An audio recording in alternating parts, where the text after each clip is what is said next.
ready? Okay, we're going to call the Santa Barbara City Council meeting of August 21st, 2007 to order. Will you please stand to say the Pledge of Allegiance with me? I pledge allegiance to the flag of the United States of America and to the republic for which it stands, one nation, under God, indivisible, with liberty and justice for all. Will you please call the roll? Council Agency Member Barnwell. Here. Falcone. Here. Horton. Here. House. Schneider. Here. Williams. Here. Mayor Chair Bloom. Here. Are there any changes to the agenda? No, there aren't, Madam Mayor. Okay. Public comment. I've got 2 slips. Well, I've got more than 2. Some more came in. Darrell Wright, 2 minutes. Come on up. And you will be followed by Donna Lewis. Since I'm first, I'll get right to the subject. I've been working on something for several months, and I know that Santa Barbara is a special place, and like a lot of you, I've noticed the beauty. So I arrived in Santa Barbara about 4 years ago, about the time the Japanese were bringing out some new technology. And I know the city of Santa Barbara has invested in some things, hybrid buses and things. So I came with something very special today. I'm proposing, very simply, the world's first solar-powered bus. I wrote this up, and I'm going to hand all of you a copy of it so you can take it home and look it over. I am an engineer by training. At least I've had basic physics, which is what the engineers use. And the Japanese have been using this and trying to advance mileage. About 25% increase is all they managed to do. But this bus actually could run entirely on the sun's energy. It may run as much as $500,000 or a little more, but not too much. So I'm going to pass this out to you if you'd all like to see a copy. Susan can take it. Thank you. We'd all be interested. Okay. Well, and people should know, the Thank you, public Mr. should Wright. know, is that we already do have one solar bus, which is our library bus. Oh, that's right. But that's not operates. for running. Right. It's all its operations, which is very energy intensive because it's the book bus. The bookmobile, yeah.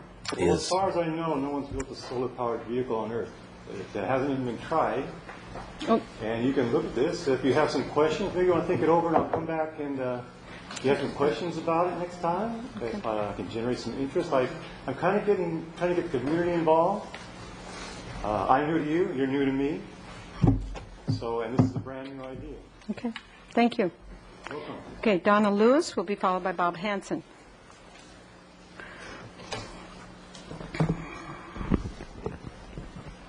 Madam Mayor and members of the council, good afternoon. I'm Donna Lewis. I'm a member of the City Civil Service Commission. I serve with 3 volunteers who are hardworking and intelligent. They're part of a small army of volunteers that serve on other city boards and commissions.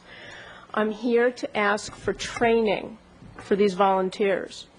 Our board and commission volunteers told before they join that they can be sued as individuals by just serving on boards and commissions. Do you think that most of them know that? And if they don't, do you think they should? You may think that we have immunity, and so what does that really matter? It matters because, 1, it's unpleasant to be sued, immunity or not. Secondly, the board and commission members can still be deposed, and I'm assuming most of you know what fun a deposition can be. And immunity is not automatic. Volunteers, I think, need to know this before they sign on. Our volunteers told beforehand that in order for the city to defend them, the city attorney needs to believe that, 1, the injury alleged by the plaintiff arose from acts or omissions within the scope of the volunteer's role as a board member, and 2, the injury did not occur because of fraud, corruption, or malice, and 3, defense by the city does not create a conflict of interest between the city and the volunteer. I don't know that the average volunteer knows what acts or omissions fall within number 1. I'm not sure they know what would create a conflict between the city and the volunteer board or commission member, but I think we should know. I respectfully request that the city provide this notice to its prospective volunteers and that the city provide some training for those already on boards and commissions. Such training absolutely can't hurt, and state law now requires it of special district members. It also might reduce the number of lawsuits against the city. This did not come up in a vacuum. This brings me to lawsuits against the city. Okay, but you have done your 2 minutes, and I'm going to start That's 2 minutes adding. already? I'm Yep. sorry. You look at the clock right there. You're right. Thank you. Okay, thank you. Bob Hanson, followed by Bubba. Good afternoon. Afternoon. It's kind of sad seeing the trial now of the youth that killed another youth on our streets. I talked to one of the police officers. I said, hey, I heard that there was a lady involved. These two gentlemen, 13 years old or whatever, had a lady, and that was one of the main issues that they was fighting over. And I think that should be brought up in the trial because that's a big thing. I mean, we'll fight for Our Lady and stuff, and so whatever happened, happened, but it was really sad, and that's sad that's not being brought up, and it's more of a gang kind of thing. I'm proposing that we turn the Armory into a trade tech school. I think that people, let's say 13, 14 years old, could sit there and say, hey, I could learn a trade, and other people could go through the program, and they could see other people succeeding, go, that's what I want to do in my life. Right now, it's like, what's my life in Santa Barbara? I could maybe get a minimum wage job possibly, but to sit there and have a dream that you at 13, 14 you can start working towards being whatever, carpenter, electrician, there's going to be all kinds of different things too coming up because things are moving forward and changing, and I think we should really work on that. And a lot of people don't know what's happening with the Armory property, that the city and I guess the school district is in negotiations. They've had a Parks and Rec department that is trying to negotiate to get that property, and it's supposed to be for education, recreation, and community services. So I think that the people need to rise up and say, we want to help our youth and give them some dreams instead of somewhat I feel is happening, like the first things at the Casa de la Raza seemed positive, but then from there it's turned into, okay, we got to get these gangs, and this one person running for city council sat there and said, either get out of the gang or get out of town. And I'm sitting there going, that's not real. I mean, we need to sit there and be real with these young adults. We were young. We were goofing around. We were younger and da-da-da. So it's really sad that this is all happening. And we need to have, there's no problems, only solutions. I think that's a quote from John Lennon. And John is my idol in some ways. I really like his music. Thank you very much. Thank you, Bubba. Yes. If I could just, Okay. Bob, yeah, Lennon's my idol too. If you could talk to either me or to Don Olson about the current status of the Armory project. There is a lot going on. It's moving forward very successfully. We're going to be bringing a report to council in the not-too-distant future. But if you want to go in and talk to Don about it, he'll bring you totally up to speed. It's very exciting, and you have an excellent idea. Thank you. Yeah, Ms. Falcone is our liaison to that committee, but it's a citizens committee, not a city council committee, Yeah, and then the ideas will come in when we get a hold of it. That's good. Bubba, hello, and followed by Fred Coleman. Good afternoon. Hi. I'm here basically, I guess, to apply for a job. Nobody knows more about homeless issues and homeless ideas and ways to help the homeless more than me. I've helped the homeless for so many years in Santa Barbara. And somebody told me that there was a job opening that somebody else had that they decided to step down from, that I could step into that job, possibly. And that's to be on the City and County Homeless Task Force. So I'm putting in a verbal application today. Thank you. Thank you. Ms. Schneider is our liaison to that. I can answer that. There is an opening, but we do require, Bubba, if you could go to the city clerk's office and get an application, because we do need Downstairs. it in writing. I understand that, but we do need it in writing, because it's not just us, it's the whole committee that needs to look at the application. Yeah. Okay, Fred Coleman, and will be followed by Phil Walker will be the last speaker. Madam Mayor and City Council, I want to thank you very much. I lived at Casa Esperanza for 12 months a year ago, and I was fortunate to get into the El Carrillo apartments. My health has improved 100%. I see it all through the whole complex. Oh, that's good. There's less visits. I've only had one visit to the emergency room and the ambulance.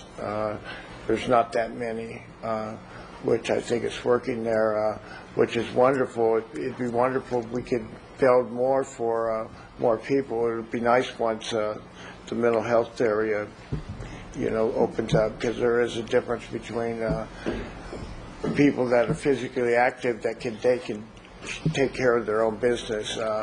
Right now, there's like too much red tape for a lot of people to do what I did, even though I only have like a 7th grade education. But we need to make it easier for them to take and make it, trans away from the shelters and things like that. So I think if you keep up the good work, it'll be great. Thank you. Thank you for letting us know. Very good. Phil Walker will be the last speaker. Good afternoon, Mayor and ladies and gentlemen of the City Council. I'm 110% today. Bob Hanson, gentleman behind me, referred to the National Guard Armory. I was going to bring that up too. It's sort of become a showcase for what's wrong with what's happening being hot and dry to the city flora and fauna. You drive by it sometime and you have several Monterey pines and other sort of trees, sick, dead, and dying. It needs some water and a little bit of upkeep on it. The Hotel Californian, possibly at some time it might revert to city ownership. It'd sure be great to make it into an upgraded SRO. That'll be a seismic test retrofit case. Apply for FEMA grant funding.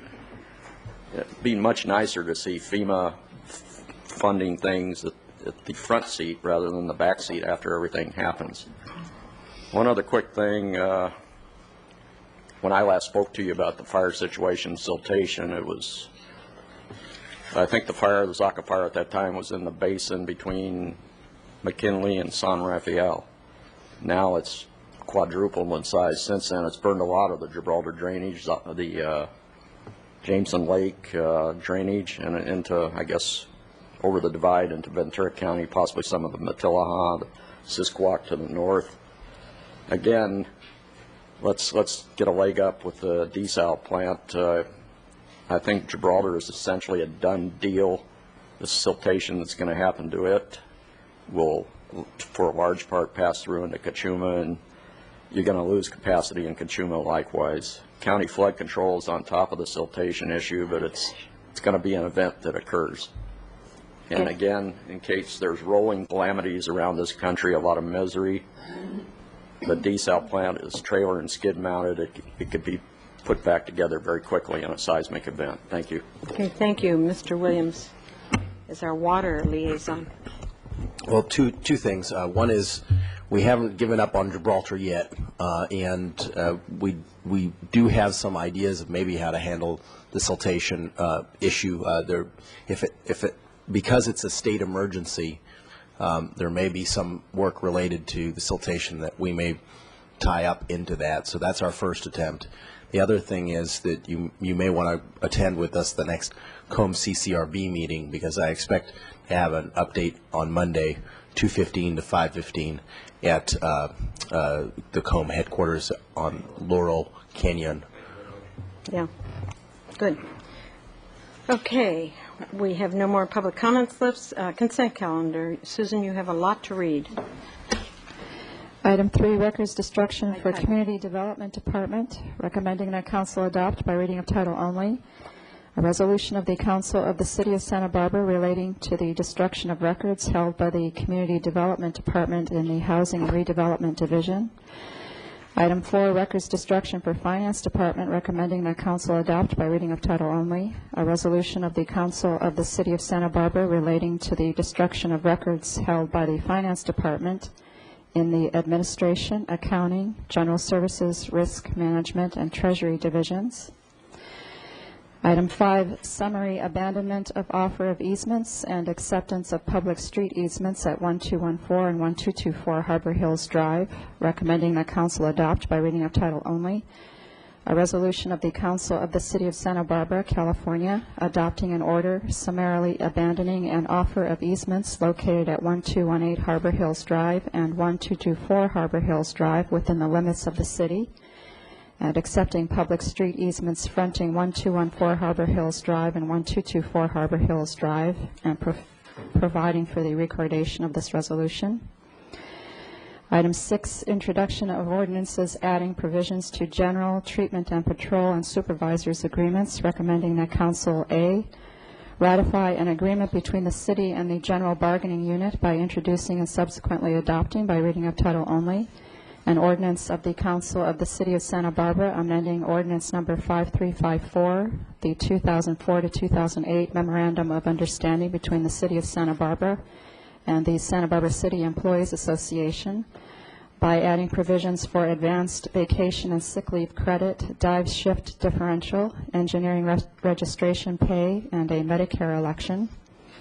B, ratify an agreement between the city and the treatment and patrol bargaining units by introducing and subsequently adopting by reading of title only an ordinance of the Council of the City of Santa Barbara amending ordinance number 5355, the 2004 to 2008 Memorandum of Understanding between the City of Santa Barbara and the Patrol Officers and Treatment Plants bargaining units by adding provisions for advanced vacation and sick leave credit and a Medicare election. And C, ratify an agreement between the city and the supervisors bargaining unit by introducing and subsequently adopting by reading of title only an ordinance of the Council of the City of Santa Barbara amending ordinance number 5361, the 2005 to 2009 Memorandum of Understanding between the City of Santa Barbara and the Santa Barbara City Supervisory Employees Bargaining Unit by modifying the engineering registration pay and adding provisions for advanced vacation and sick leave credit and a Medicare election. Item 7, introduction of ordinance for proposed amendments to the Santa Barbara Municipal Code revised claim requirements, proposed new Municipal Code Chapter 1.35, recommending that Council introduce and subsequently adopt by reading of title only an ordinance of the Council of the City of Santa Barbara amending Title I of the Santa Barbara Municipal Code by adding Chapter 1.35 to the Municipal Code with respect to making monetary claims against the city. Item 8, adoption of ordinance approving city lease of 925 De La Vina, recommending that Council adopt by reading of title only an ordinance of the Council of the City of Santa Barbara approving a 5-year lease agreement with 2 5-year options between Amida Limited LLC as lessor and City of Santa Barbara as lessee, commencing on August 21, 2007 for 7,300 square feet of commercial office space and 22 parking spaces at 925 De La Vina Street for an initial base rent of $15,665 per month, plus insurance, taxes, and common charges to be determined, subject to annual rent increases. Item 9, adoption of ordinance for memorandum of understanding amendment with the Santa Barbara City Firefighters Association administrative assignments, recommending that Council adopt by reading of title only an ordinance of the Council of the City of Santa Barbara amending ordinance number 5345, the 2004 to 2007 Memorandum of Understanding between the City of Santa Barbara and the Santa Barbara City Firefighters Association. And item 17, cost-sharing agreement for the Thompson Avenue Improvement Project and required findings for proposed capital improvements to Thompson Avenue, including recommendation B that Council adopt by reading of title only a resolution of the Council of the City of Santa Barbara approving and adopting the findings required by Health and Safety Code Section 33445 for the funding of capital improvements to Thompson Avenue. That was reading by title only. Without objection, we'll waive further reading. It always is a lot at the beginning of a fiscal year. I finally figured it out. The first couple months, we have to renew certain agreements and so on, and it's reading by title only. You don't want us to read the whole thing, word for word. So we're very glad to read it by title only, but thank you for your patience. Consent calendar, Ms. Falcone said item 11 you wanted to take off? Yes, please. Okay, will you read the title only of item 11? Out-of-city sewer agreements for certain properties on Apple Grove Lane and Northview Road. Okay, Ms. Falcone?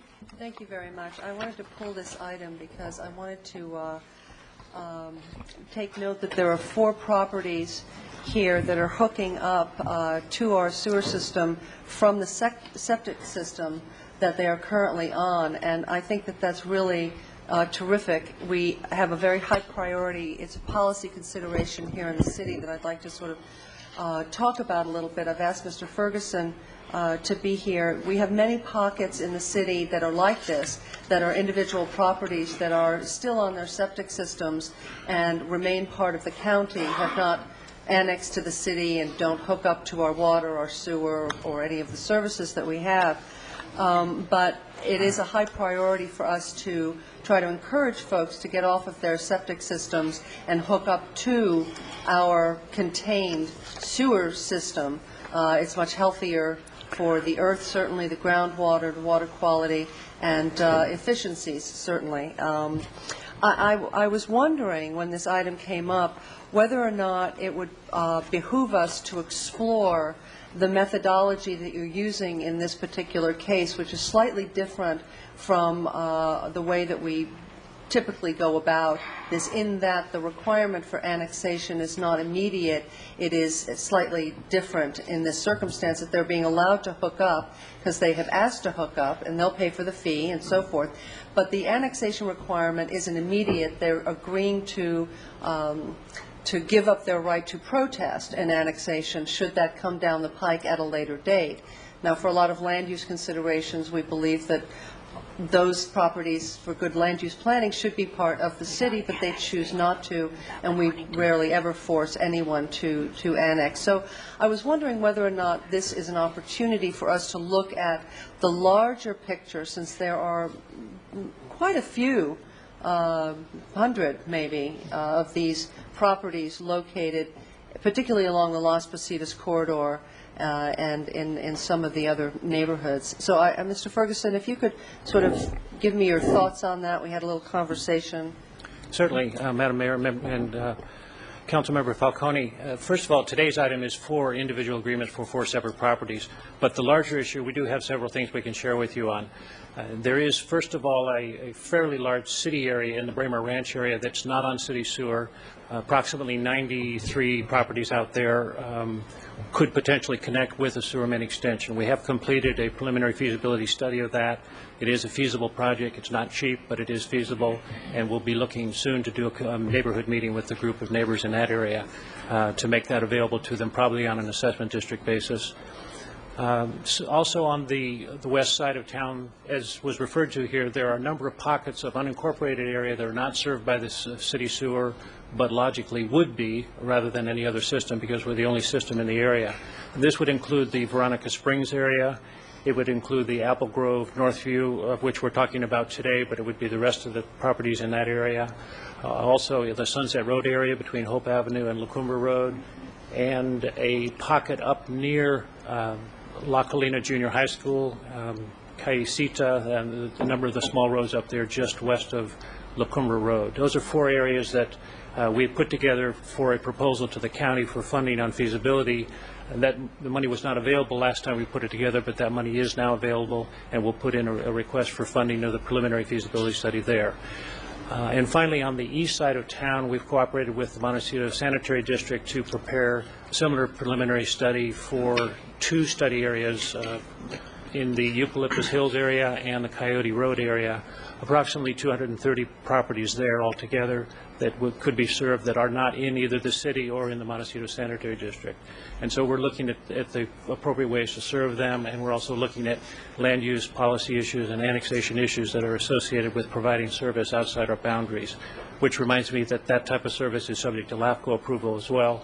So we involve LAFCO in those discussions.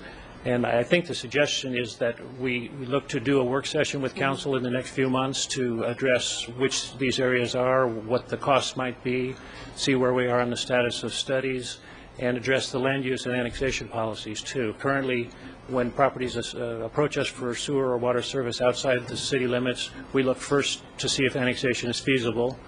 We typically don't require that process, well, certainly not when it's not contiguous, because that's not allowed. When it's 1 or 2 parcels that are contiguous, we accept the consent to annex and usually recommend approval on that basis. But we want to look at that holistically with the planning staff, community development, to make sure that all the policy issues are covered and we move forward in that direction. And that conversation is not for today, but we were sort of hoping and wondering whether or not there was enough interest from this council to actually engage in a workshop of that nature, and that it would take a certain amount of staff time and commitment. It seems like the staff is already planning on bringing it to us, so that's good. We talked about it yesterday. That's good. Yes. Thank you. Thank you. So you don't want to vote on it separately? No. Okay, consent calendar. Mr. Williams, did you have something? Well, I just to wanted to Okay. agree with Councilmember Falcone that that's something that we should be looking at, because there's this is sort of the trade-off of, do we want people to annex more, or do we want people to go onto sewer more? And sometimes in some different places, that value may change based on whether we think that their septic systems are leaking and whether we think that there's problems associated from that. So I'd like to be able to look at that sort of from area to area and where you think that value would be reversed. Right, and when I posed this question to Mr. Ferguson, he came up with the workshop idea that maybe we could actually bring all of those large policy questions to bear, not in a formal setting like this, but in a workshop, because there does seem to be, so this item brought that to light for us. Okay, great. Anybody else? Okay, can I have a motion? Move the this. consent calendar? Is there a second? Second. Motion and a second. All those in favor, please say aye. Aye. Thank you. Report from the Finance Committee, Mr. Horton. Thank you, Madam Mayor. Finance Committee met today at 1 o'clock. We discussed the July 2007 investment report, and we also reviewed funding for the Recreational Vehicle Safe Parking Program, which is operated by New Beginnings Counseling Center, and the committee is recommending both of these items for council approval. Okay, and those are on our agendas today. Yes. Item number 20. 2007 Architectural Board of Review and Historic Landmarks Commission Design Awards. Okay, Mr. Lamone. Good afternoon, Madam Mayor. I'm very happy to come here this afternoon to help assist the joint ABR and Historic Landmarks Commission to present their awards for this year. We have 3 categories before you today that will be presented. The first category is the St. Barbara Award, which is given to the individual who has performed an outstanding service to enhance and preserve our built environment in the city of Santa Barbara. The George Washington Smith Award, given for exemplary architectural design, and the Lockwood DeForest Award, given for exemplary design for landscape architecture and non-habitable structures. This award program history has a long history devoted to reward and recognize design professionals in the community who have taken the extra step to design buildings that are noteworthy and can be served as examples of excellent design in the community. The awards were founded in 1985, and they are granted by the Architectural Board of Review and Historic Landmarks Commission. We have the committee members here that will assist today in today's presentation. The last awards were issued in 2003. We do have award plaques today to be presented by the mayor, and these award plaques are given to the recipient as well as another plaque that's given to the building owner for it to be placed on the building itself. At the center of the plaque is a bronze inset. You can see the 2003 award here, example of the tower depicting the St. Barbara's Tower. The first St. Barbara Award is for outstanding community service, and that award has a long history. These are former St. Barbara Award winners dating back to 1986. You can see the level of involvement from either former commissioners, former mayor, and private property owners, as well as our former board and commissioners. I just wanted to note that our last award winner in 2003 was our former chair of Historic Landmarks Commission, John Pittman. I just wanted to note that he recently passed, and we will miss him. Yeah. The award winner for St. Barbara Award is Barbara Chenlova, Outstanding Community Service, our 2007 award recipient. And at this time, I would like to have Louise Boucher come up and help and assist the presentation. Do we want Barbara to come up? Let's have okay. Louise say a couple words. Oh, and then that's she'll a nice come up. picture. Well, I'm perfectly delighted to be here today, Madam Mayor and members of the council. I couldn't be more pleased. I've known Barbara for a long time. First knew her as a member of the sign committee, and she was really good on the sign committee. And then she became a member of the Landmarks Commission, and she was really good at that. And after that, she became a member of the Planning Commission, and you all know how that went. So, and she's been the past president of the Pearl Chase Society and has worked very, very hard on the restoration of the Franceschi House. And furthermore, she's somebody I really like very much, and I think we're all extremely happy that she's getting this award today. Come on up, Barbara. Yeah.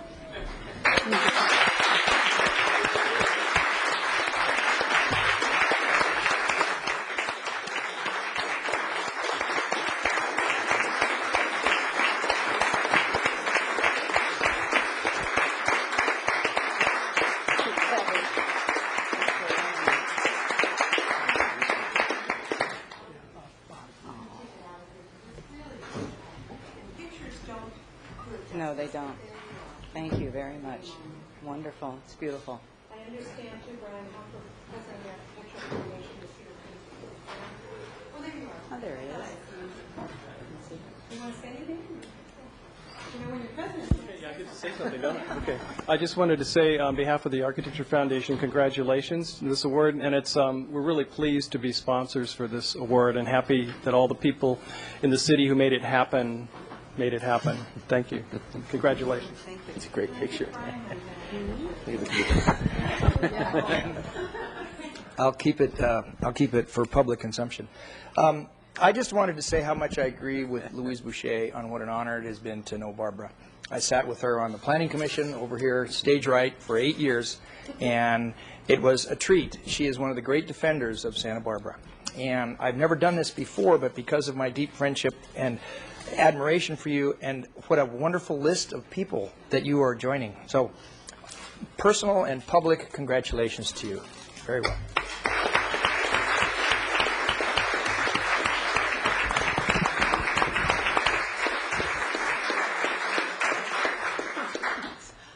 Just briefly, Madam Mayor, I would very much like to thank Louise Boucher and John Pittman, two people who took me under their wing when I first came on the scene, so to speak, public scene of review boards, and really invigorated my passion for the history of this community. And without them, I probably wouldn't be here today, and it is such an honor to be a part of the group along with them. Thank you very much.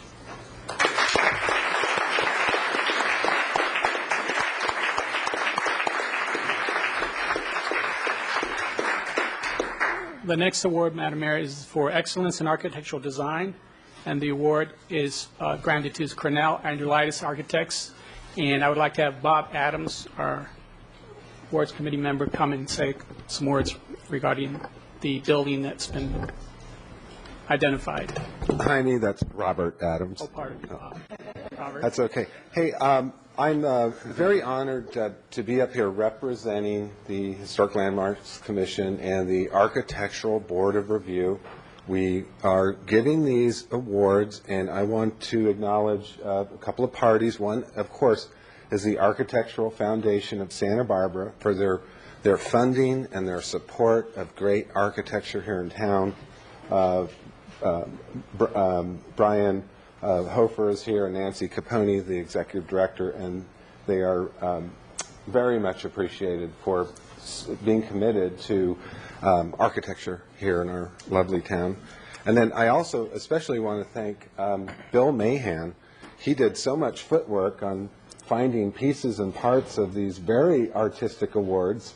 He must have spent a month running back and forth to different studios and whatnot. And so thank you, Bill, for all your efforts on this behalf. It's my pleasure to announce the George Washington Smith Award for a building that is just simply quite elegant. Everybody on our commission and the Architectural Board of Review felt that this deserved a special honor. It adds so much to the city. And at this time, I would like to welcome up to the podium the winner, Brian Cornell from Cornell Andrulitis Architects. And Joe Andrulitis. That's Joe. I'd like to welcome Joe. Brian.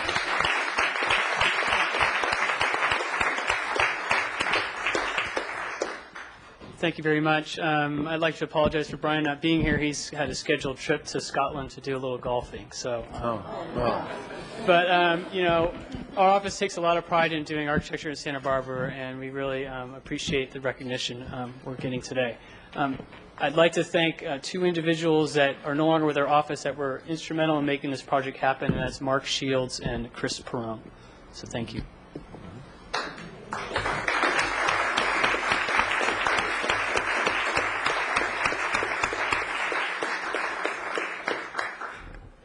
And at this time, for the very same building, actually, this is the wonderful landscape for the Braille Institute.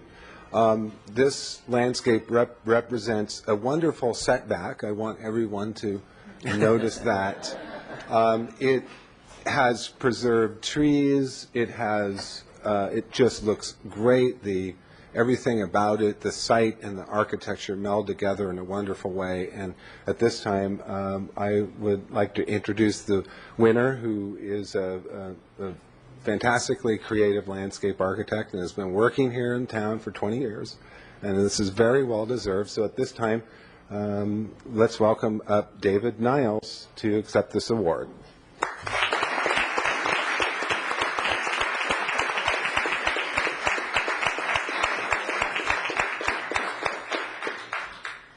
Well, I'm also honored to receive this award and want to give thanks for the recognition through the award to the Historic Landmarks Commission and the Architectural Board of Review.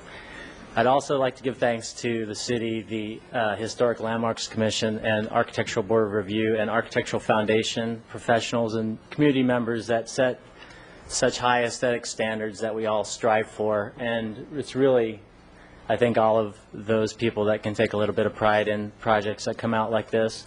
I'd also like to thank the Braille Institute, whose organizational integrity in every way contributes to the community, and also to the architects for their sensitive site planning, which makes the landscaper's job a lot easier. So it was a beautiful site and great group of people, along with a committed city and all involved. So again, thank you on our behalf, and thanks for the award. We appreciate it very much. Thank you.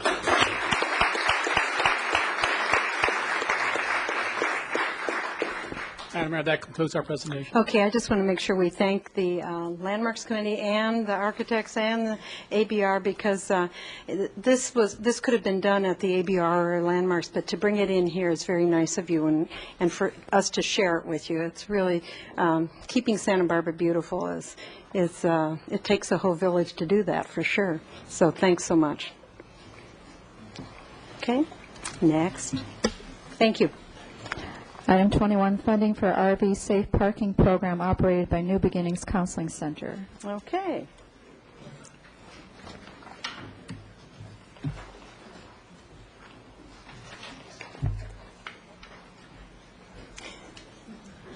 Traffic jam at the door there. Thank you.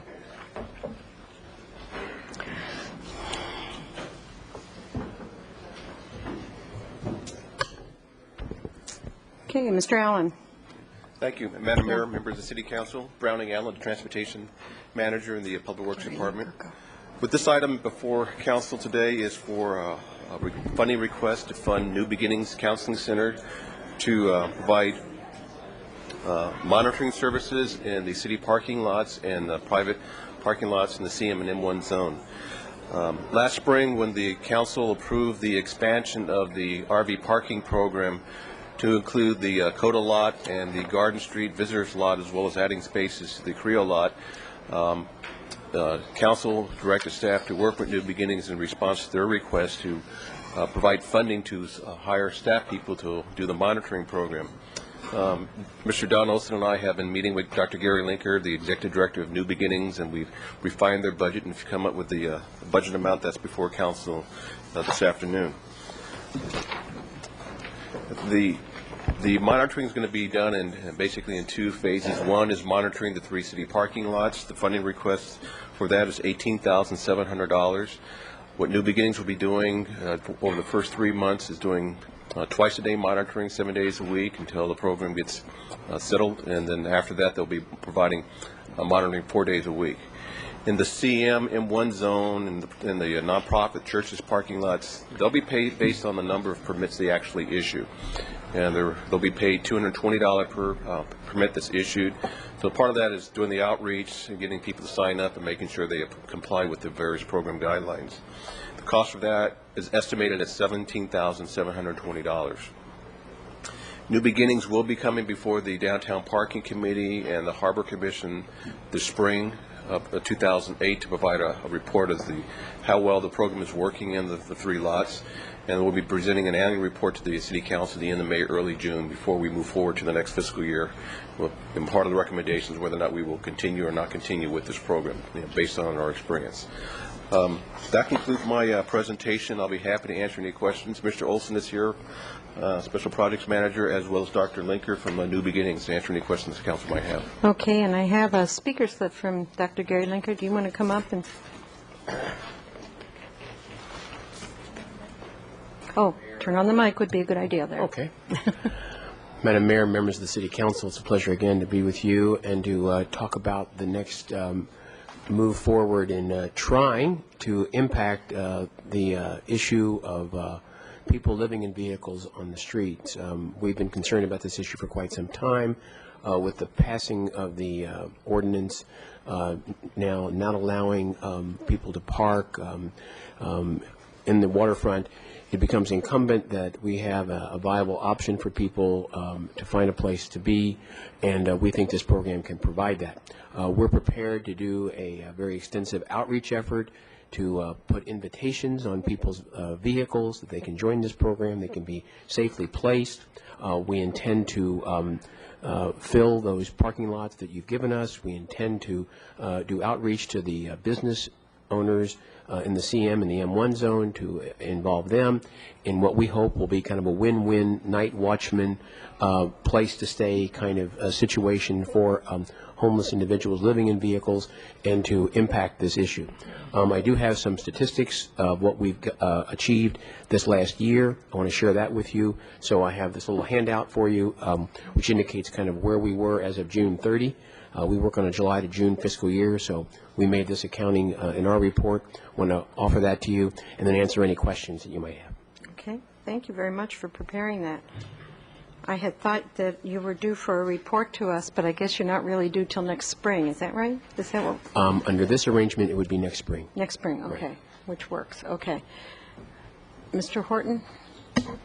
Thank you, Madam Mayor. We had a chance to review this proposal at Finance Committee just before this meeting, and I think that, in fact, just go ahead and pass this down. Sure, some of this information from Dr. Linker is really quite impressive, Mr. was for us. I think it's approximately 50 permits that they had issued, and the counseling program has placed 22 adults and 4 children in housing during the past year, which is a really good figure. They've been able to place seven people in jobs and 4 into recovery programs, and then 5 seniors who have lived 23 years in their vehicles have gone into St. Vincent's via Caridad. So this program really seems to be working. The budget that's provided here provides for on-site inspection on a frequent basis, and the Finance Committee feels that this is that the proposal for funding is a good one, and we support it to Council. Great. Thank you very much. And I'm impressed, too, by the numbers, so it's really been good. I just have one question, maybe Mr. Allen. I don't mean to spring this on you, so if you don't know the answer, get it to me. Will any of this money go to managing the county program also? Because there's a county is allowing, or maybe you know, county allows parking in their lots, at least on the weekends and evenings. Well, Gary can answer it, but the funding should be used for monitoring the program within the city limits. Yeah, but we didn't specify whether or not they had to be private property or not, but we do want to make sure the money is being used within the city limits. Yeah, for the program itself, yeah. Dr. Linker? The county has opened up their administration lot to us, and they actually allow us to park 10 people in their lot, and that's 7 days a week. and the individuals must, I think, enter after 7 and be out by 6. But this budget was not to monitor that. Shaw Talley, our current full-time homeless outreach worker, has been monitoring the churches, the El Carrillo, the Carrillo Castillo lot, and the county lot. One night a week or two he may swing by and see the county lot, but we are going to be hiring someone else to do the majority of this work in the new city lots and also to run our what we're calling the industrial part of the program. Right, right. Okay, thank you very much. That's good. Anybody else? You want to finish something? I was going to move recommendations A and B. Okay. And then Mr. House, do you have something? Yes, actually, Thank you. just had a couple things. One, obviously, this is going to be helpful in terms of addressing some of the concerns we've heard from neighbors adjacent to some of our parking lots in terms of improved monitoring, and I'm really hopeful that we begin to see an improvement perhaps in that situation. And I want to thank you also for this the sheet of your results. It's pretty remarkable. There's one area that may be outside of the scope of this contract that I just wanted to bring up and just get some response either from staff or from you, Dr. Linker, and that is that with the changed program down near the waterfront where there's a restriction in parking in that area. I believe most of us have noticed, and anecdotally you could say around the city, many of the RVs are finding other places in neighborhoods all around the city, more dispersed, if you will. And so the question goes to what degree can we make contact or invite them into this program and be effective perhaps in drawing them into a place where they could benefit from some of the services and referrals that you're offering. Yeah. Dr. Linker? We have created a little flyer, a little small little flyer that we put on people's windshields, and it says, "Are you looking for a safe place to park?" And it's an invitation for them to contact us, where we would review with them our rules, our regulations, our expectations of them, and then we would place them in one of these spots. So with your approval and with the hiring of staff, we will begin a pretty extensive outreach effort to go in the early evenings to the places where these vehicles tend to park overnight and invite them into our program. Great. Great. Thank you very much. Okay, thank you. Mrs. Falcone? I do have one quick question, Dr. Linker, if you could. The prior actions of council opened up the M1 and the C2 zones for individual property owners to invite a vehicle onto their private property in those zones to keep watch or to caretake or whatever the arrangement, the private arrangement without money passing hands was to be between those. I'm wondering how your outreach has been going to the property owners. Have you been able to track at all whether or not those arrangements are increasing, or do you know at all? Just a little update on the M1C2. Sure. Well, of course, I haven't had staff to be able to do very much extensive outreach, but I've been out and about trying to drum up support for this. And I went to the Chamber of Commerce, and when the word got out through the Chamber of Commerce what we were doing, so far, without any outreach, we have 3 volunteers. We have excellent. Good. We have 2 businesses and an individual who owns a piece of property, all of which are interested in night watch person. So our projections and my goal is to come back to you next spring and say, we have 25 slots. We'll see how I do, but that's my goal, to find 25 slots for individuals. And let me also mention, for the security of those businesses, in case anybody is watching on television today and wants to get involved in this program, we are going to do background checks on the individuals who are interested in being placed in a private property facility to make sure that that individual is someone who can be trusted in this position next to a major business during the day. And anybody can call me at 963-7777 for more information. Thanks for that free advertisement. Part of that was for free advertisement, but also part of that was to really hear how it's going, and I look forward to those great numbers that you're hoping for. Thanks. Thank you. That's a very cool phone number. I had to pay for that. 963-7777. I don't know how you did that. Congratulations. Okay, we have a motion and a second. All those in favor, please say aye. Aye. Opposed? very good. Okay, thank you very much, Dr. Linker. Okay, item number 22. On Track, a plan of transit rail action for commuters.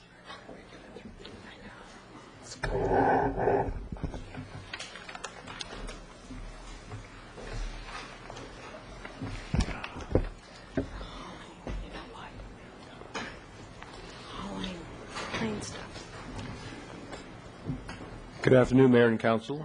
I'm Tony Nisich, the City's Public Works Director, and I'm here with Rob Dayton. This item involves the work of the Council Rail Subcommittee, which is composed of Council members Horton, Snyder, and House. The Rail Subcommittee, as you remember, was formed toward the end of 2005 when this Council was considering the work of SBCAG on the 101 in Motion Progress Report and finally the action plan. And we wanted to be more involved in that process, and the Rail Subcommittee was part of our implementation strategy. The committee's work has resulted in this proposal you can see today called On Track, a plan for transit rail action for commuters. And Rob Dayton will give you a presentation. Okay, Mr. Dayton. Good afternoon, Mayor, Madam Mayor, and council members. Yes, this is the work of the committee, as you see it on the screen. On Track, a plan of transit rail action for commuters, and we're, from this point forward, going to call it, just fondly refer to it as On Track. Cool. And hopefully we are. The summary of this plan essentially builds existing consensus and need, and then it articulates the challenges and opportunities for transit and rail, and then identifies initial action steps for the city involvement. So this plan, as it's presented to you, as you listen to it, you kind of feel like this is how we're going to move forward in the future as an organization. This would be the approach that we would take. And so what I'll do is you've received the plan as an attachment to your council report. What I'm going to do is I'm going to kind of go over the details of kind of how we got there as a committee and what action steps relate to each one of those, the background. So in looking at community consensus, this was very important because 101 in Motion, which was kind of the foundation of where the committee began, the Rail Subcommittee began, was a lane and a train. And as you recall how important that train was, it wasn't the freeway alone that could solve our congestion woes on 101. It also includes a train. A full 1/3 of the traffic or the people movement will be in those 3 commuter trains. So that's kind of where we began. And then, as you know, Measure D failed, the first one, which included an additional $0.25. So now we're following back on our renewal, and the lead of the Santa Barbara County Association of Governments leadership is to go with a renewal, which cuts the money quite a bit. And now that lane in the train, there's not enough room for everything. In other words, the full commuter project cannot move forward with the freeway widening.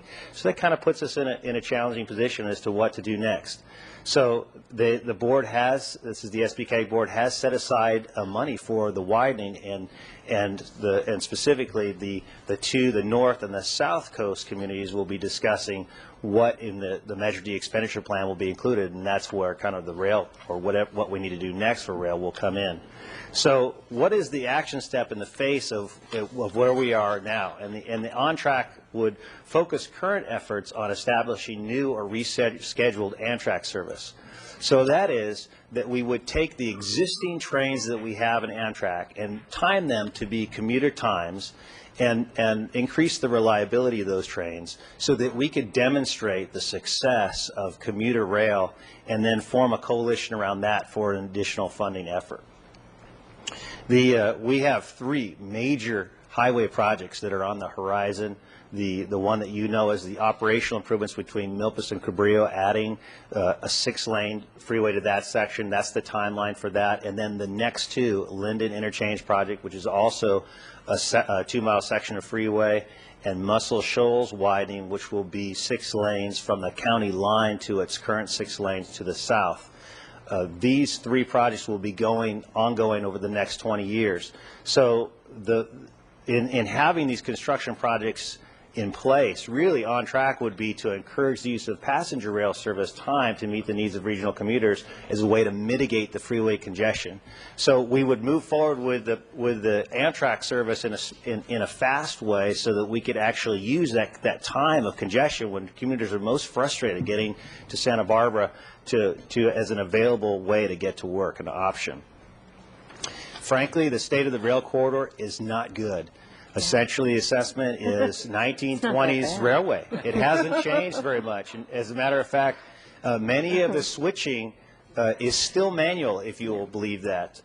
The train has to stop. Someone has to get out, throw a switch. It's pretty archaic. Single track. We've got a railway that when two trains meet, one needs to get over, and they get over on things called sidings. There's a picture of a siding in a Union Pacific freight train.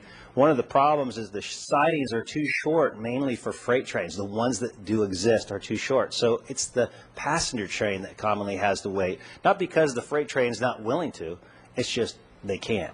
So we need to work on the infrastructure, and OnTrack would support the Union Pacific investment for better freight movement in the region and other locations. Turns out the subcommittee investigated and found out that if we improve Union Pacific's track in other areas, not just between here and Ventura County, but in other areas, we could also improve passenger rail times. So the existing Amtrak intertrain service is 12 intercity trains currently. Those are divided between the Pacific Surfliner and the Coast Starlight trains.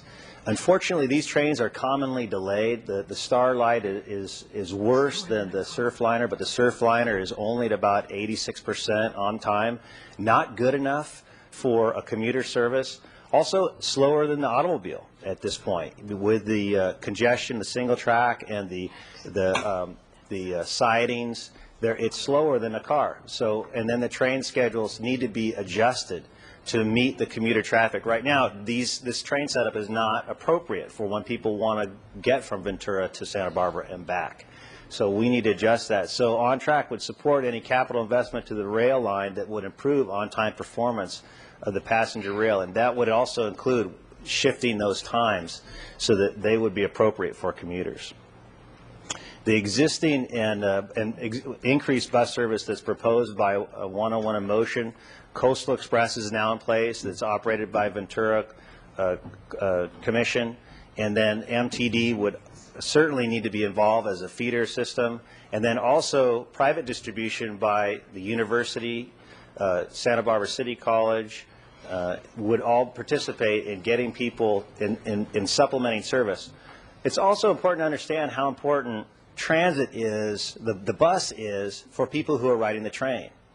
Sometimes you might want to come back at a different time or go to Santa Barbara at a different time. It's really important to use the bus and the train as options, give people the most options and flexibility for their commute trip so they're more willing to take it. So OnTrack would include MTD and employers early on and develop a single transit pass, which is, you remember from our lessons learned in the North County Transit District in San Diego, they have one pass for the coaster, for Amtrak, for the light rail. That one ticket will get you on a ride on each one of those.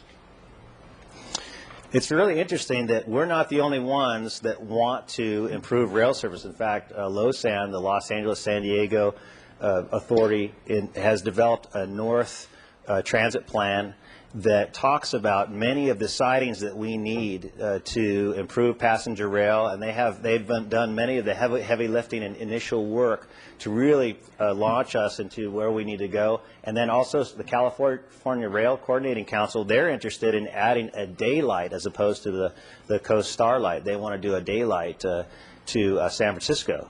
So these two organizations, we can partner with them, show up at their meetings, and communicate what the OnTrack plan is, attend the meetings of other agencies interested in expanded rail service. There are many funding opportunities. Some are more challenging than others. I've listed a few of them up there, and the report has more detail on those. Essentially, what the OnTrack purpose is to pursue opportunities to plan, fund, and implement long-term commuter rail service. And then regional governance. Not everyone at this time is on the same page as possibly the city of Santa Barbara for rail, and that's a challenge. We need unanimity between the region to effectually get this commuter rail going. And so we need to really focus on Ventura. It so happens that they are in favor of this retimed Amtrak service, so we've got a leg up there.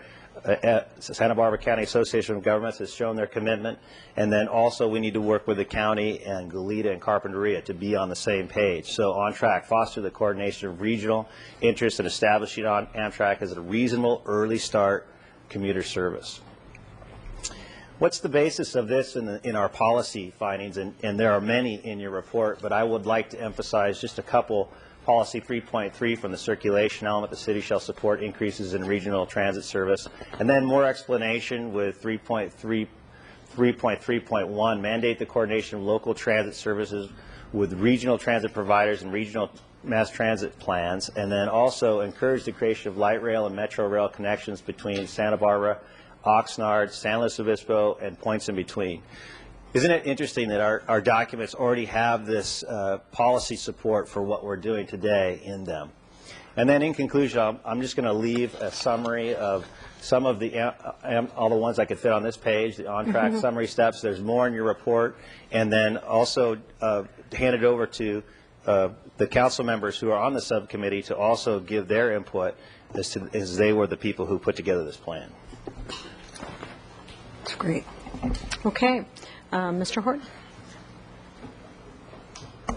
One thing to point out about this presentation today that Rob has just done is that a lot of this really depends on modifying service which already exists.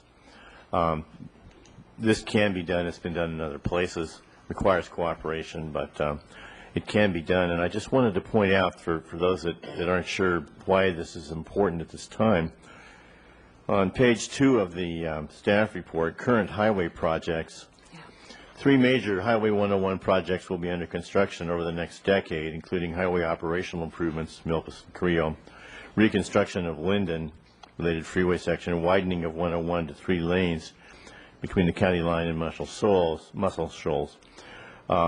These projects are extremely necessary, and I think all of us support them. So it's not a question of not believing that the highway needs to be improved. But if we don't give people some other options at this time, I think it's going to impact on the way the city operates. I think it's going to impact on people even being able to obtain employees. I don't think it's bad enough right now if you talk to people that are commuting into their work every day. But when these projects get underway, it's going to be an absolute nightmare out there. And this is a perfect time to give this thing a chance and to give people another option to try. And there's not much cost involved in this. There are some capital funds, and I think we can talk about that later if it's necessary. But for me, this is a time that we need to strike on this. And if we don't, I think the whole community is going to suffer. Thank you. Ms. Schneider. Thank you. I'll be happy to answer questions from other council members about the report. Part of, for me, what's important, two major issues with the On Track report that I think is helpful. One is finally in one document you can have all these different reports that we keep talking about and synthesize it. And I really got to give Mr. Dayton a lot of credit for that, to digest all of that and make it into a readable document. All the funding sources, all the studies that have been done, what's happened in the past in terms of the 101 in motion and the past Measure D campaign and the future one, and all of that is in one nice, easily to read document. So that's one thing.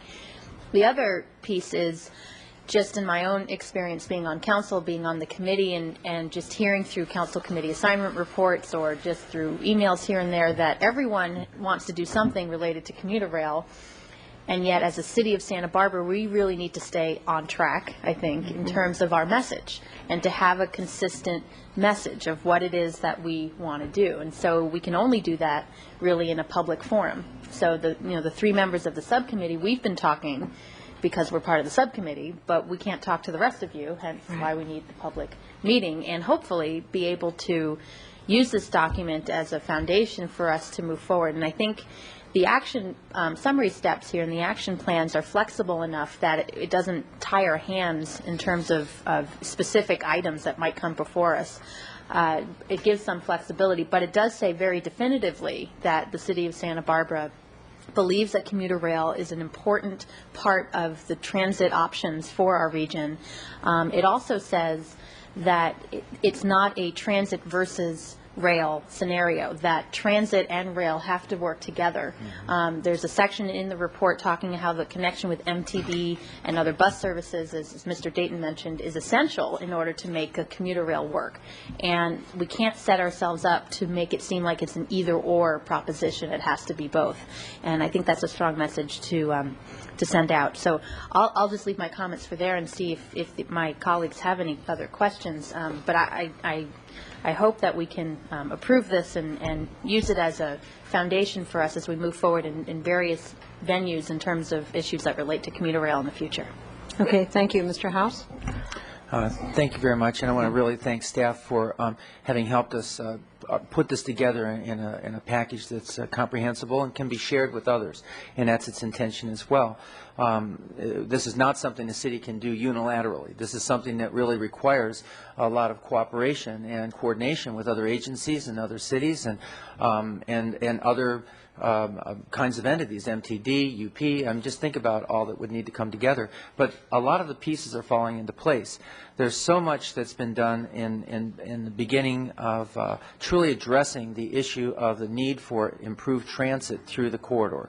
The corridor can't be seen as just a roadway. The roadway is going to be improved, but there's so much more to that. And how do you use that corridor the most efficient way possible? And there's underutilized resources there. So this is addressing that. The idea is that it will be used as a guide for city involvement in the future. And I think that was one of the things that in the subcommittee became apparent, that there were so many fractured conversations going on that the question came up, well, where are we going with this? You know, and how do we get there? And to begin to see how these things might work together and with whom we need to communicate and work.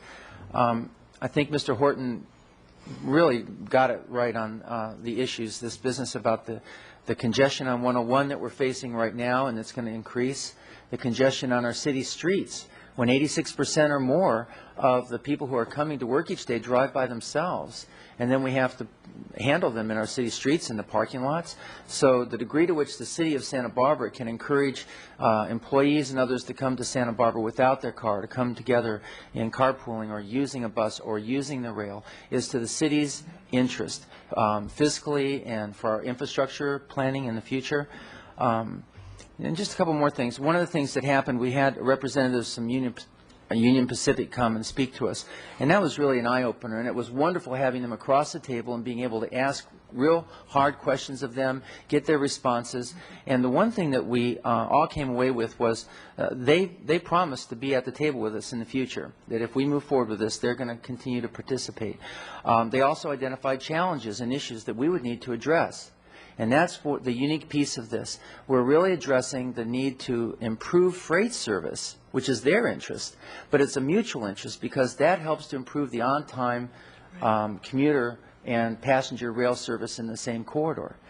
That means that this almost $20 million or so that's now coming forward for double tracking and for additional sidings will have a benefit for freight, but also for the future of passenger rail. Even the most recent things that were done, the welding of the tracks, another huge $20 million project just recently completed. So pieces are falling into place for this, and the city will, after today at least, know where it's going with it, and that's the whole idea. Great. Thank you. Mr. Burnwell, and then Mr. Williams. Thank you, Madam Mayor. Thank you to my fellow council members for putting this together. Being somewhat of a policy wonk on certain topics, I admire the fact that we now have a document that we can refer to, because we're always kind of shooting in the dark when we refer back and say, well, this is a good idea, we're all in favor of rail, or we're in favor of this. This actually tells what it is we're in favor of and the time and the schedule, the plan to achieve it. I love Mr. House's positive approach to what he understood Union Pacific having said.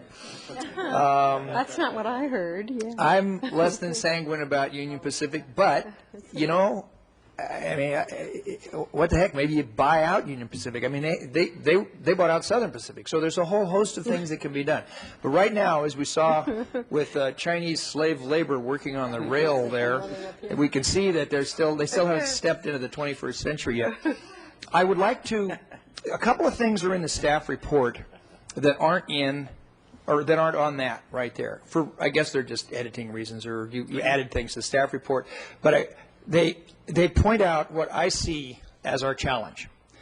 And if I can just very briefly read the on-track summary steps that are in the staff report that aren't on the board. He couldn't fit them on. Number one, strengthen commuter rail language in the legislative platform, meaning bigger government agency than we are. Attend the meetings of other agencies interested in this, meaning we don't control it. Support Union Pacific investments, foster the coordination of regional interests, encourage the use of passenger rail service time to meet the needs of regional commuters. It is quite clear to me that the only success we will have is not to continuously have these conversations, but to go out to those other agencies and those other governmental boards and commissions and convince them to join us, and that is a big deal. I'd like to pledge my own services to do that, to actually get in the car, to drive to Ventura or to drive to San Luis or whatever the heck it takes, because that's the only way this is going to happen. We're all really happy about everything, but it's not going to come to pass. So thanks to the boldly optimistic work of this on track, and I, being somewhat of a tilter at windmills, I would be glad to join you if I could. But thank you. Thank you. Mr. Williams. I also think that this is just vital for our future, and it's not just about now, it's about scalability into the future. What happens when 3 lanes get filled up? What are we going to, we can't fit 4 lanes each direction. And it's something I feel a little bit bad about. I guess I have unrealistic expectations sometimes, because pretty much everything I promised to work on the campaign 4 years ago, I have something concrete, deliverable, and I don't yet have one on this yet. But there are some things that I would detail as sort of sub-points to this, and I'd love staff's reaction on a couple of them. One is, one of the reasons why VCTC, or a majority on VCTC, or staff on VCTC, depending on... People might not know what VCTC is. Ventura County Transportation Commission, which is the Ventura's CAG, like our SB CAG. One of the reasons why they've sort of always cast commuter rail in opposition to Coastal Express is the virtue of the fact that they have 2 different places where those 2 services would leave from. But what a lot of people don't know is those 2 different places are 2 blocks away from each other. The Coastal Express leaves from what used to be the Holiday Inn. I think they changed that in Ventura right there. And of course, Amtrak leaves 2 blocks away down the road from the fairgrounds. So I think when we get because correct me if I'm wrong, Coastal Express is jointly funded by SBCAG and VCTC. So when we get that agreement back for a renewal, I think it's in our interest to negotiate a site that is going to facilitate both commuter rail and the Coastal Express. So, that's one idea. The other is, as you know, I represent the city on our JPA Beacon, and who showed up at the last Beacon meeting but a representative from Union Pacific? Really? And they asked for help in going to the Coastal Commission when the siding projects come up. So, of course, I, was very excited. And I do think that that's part of our strategy, is that they very much want to get these sidings done. We need to get those sidings done, but to me it's less of a buyout strategy with Union Pacific and more of a quid pro quo understanding that we need some commuter service in exchange for helping facilitate freight service. The other thing is a transportation, and so I guess my question is, how would we formalize that? Does that mean we send Rob Dayton to Coastal Commission meetings when these sidings come up, or what do we do? The third point I would have is a transportation summit. City manager of Ventura, Rick Cole, really wants to hold a transportation summit between the cities of Santa Barbara, Ventura, and Oxnard. I think I can say it's my idea, but because he has more power than I do, it's good to give his name authorship of it. So he sort of just, challenged us then, okay, you think that's a good idea? Let's do it real soon. And so it would be great, given how busy city managers are, if we had some staff follow up to that. And then, to me, the thing that sort of keeps on coming up is that realistically, from the funding angle, if we get a small start or a very small start, we can do this. But if we don't get a federal grant, then we've got to figure out a funding mechanism beyond some of these others, which is, either we dedicate a part of our Measure D, or we try to get an additional allocation just from our city, or we enter into a joint powers agency with other cities to do that. So to me, more realistically than just changing Amtrak's time is paying for one Amtrak train. And but to do that, we need to have some money, and I guess that's the one I don't expect you to answer today. But maybe the first three, it would be great to have some staff response on. Okay. Mr. Dayton?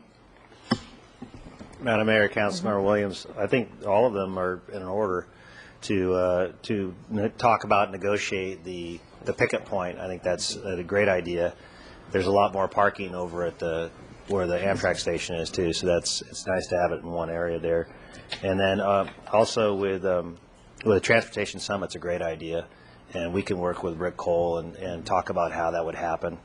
And then and for CTC, the items that will be coming forward, there's actually, I didn't go into detail, but the report does that there are some Proposition 1B monies for some sidings, and that we will be very active, as will SBCAG, Santa Barbara County Association of Governments. They're very interested in these sidings, in watching them and supporting them in the California Transportation Commission process. So you bet we'll be there. Okay. Good. Ms. Falcone? Well, thank you. I want to thank staff, first of all, for putting this all together, and the members of the committee that have been working long and hard on this. I know, because those of us who are not on the committee are still paying very close attention to exactly what that is, and actually use the product and like it more than driving. If I can take the train anywhere, I will and do. I'm concerned a little bit. I'm not concerned. That's too strong a word. But we all know that's because you're afraid of flying, that you're always on the train. Yes, actually, I will defer to the train and keeping on the ground anytime I can to lifting off into space. The issues that I have is the question I'll start with is, does this program have any current partners?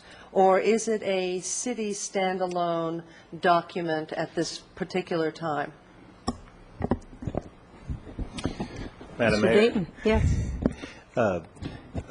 Councilmember Falcone. Yeah, I think that we have a lot of people who, particularly in the Measure D realm, it's going to be a real challenge for us as a county, because there is, some would point to rail as the demise of the first Measure D, and others would point to rail as much success as it was. So I think that we have a delicate balance, and there are many people, even people who may be opposed to rail, who understand that rail needs to be a part of our future and our discussion. I understand that, but my question was infinitely simpler than that, Oh, and sorry. it had to do with whether or not, if I said the program on track or the document on track to any of the other jurisdictions, would they know what I was talking about? Not at this time. Okay.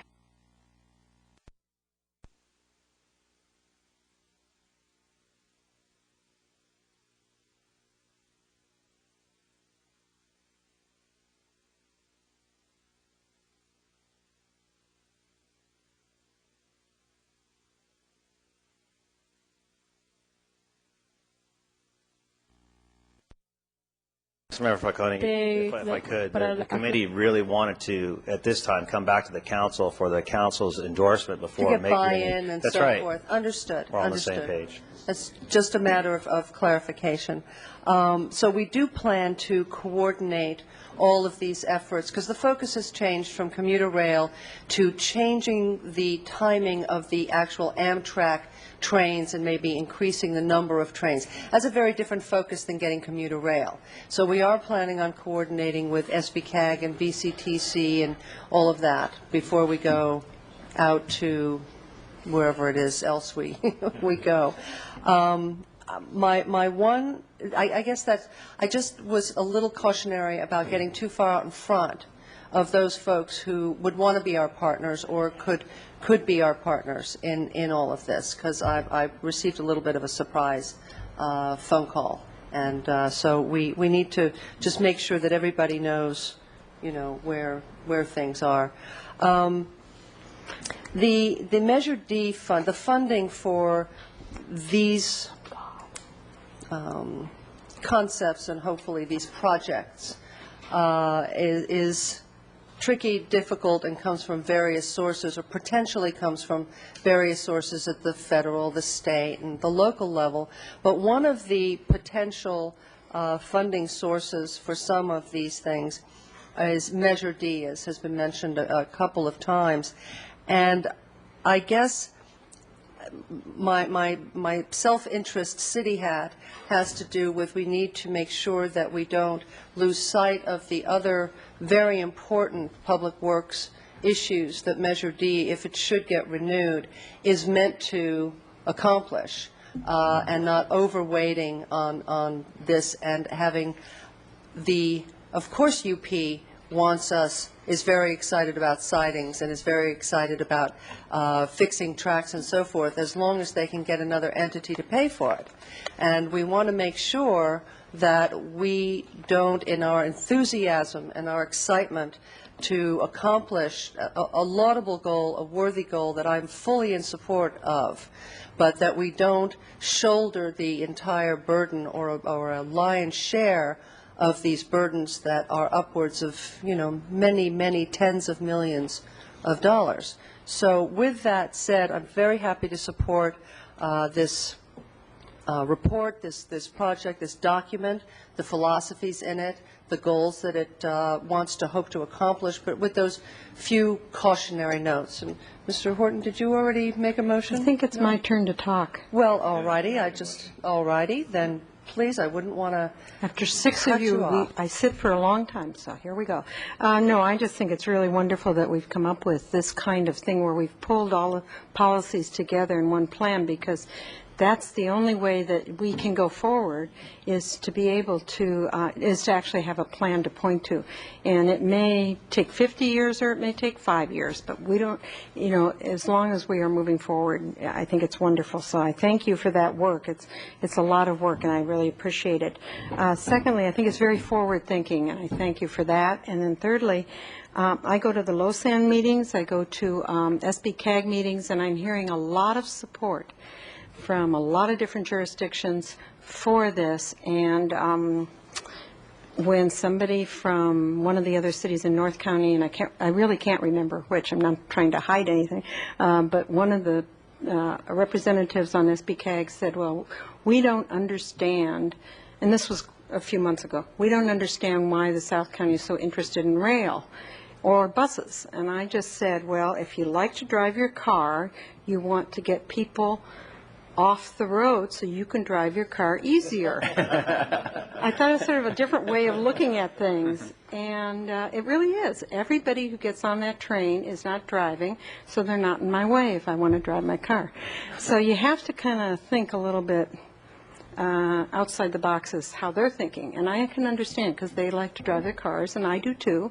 But I also like to get on a train once in a while and ride a bike and all that sort of thing. So they're starting to, I think that we're really seeing some support, even at the Ventura equivalent of our SBCAG. And I think it's moving forward, and the only way for it to continue to move forward is by pulling this plan together. So I thank you. Now, if I were on the committee, I'd try to think of something that starts with K, because track is spelled T-R-A-C-K. And so that bothers me a little bit, just being a teacher. But otherwise, I'm okay. But I think it's really wonderful, so thank you so much. And the Transportation Summit, what a good idea. So thank you for moving us forward on this. And now Mr. Horton, being head of the committee, wants to say something, and then... I just wanted to reassure anyone that may be watching that this is a Santa Barbara effort at this point. Yeah. And that our reason in coming with this plan today is to be absolutely certain that the cart follows the horse. And that is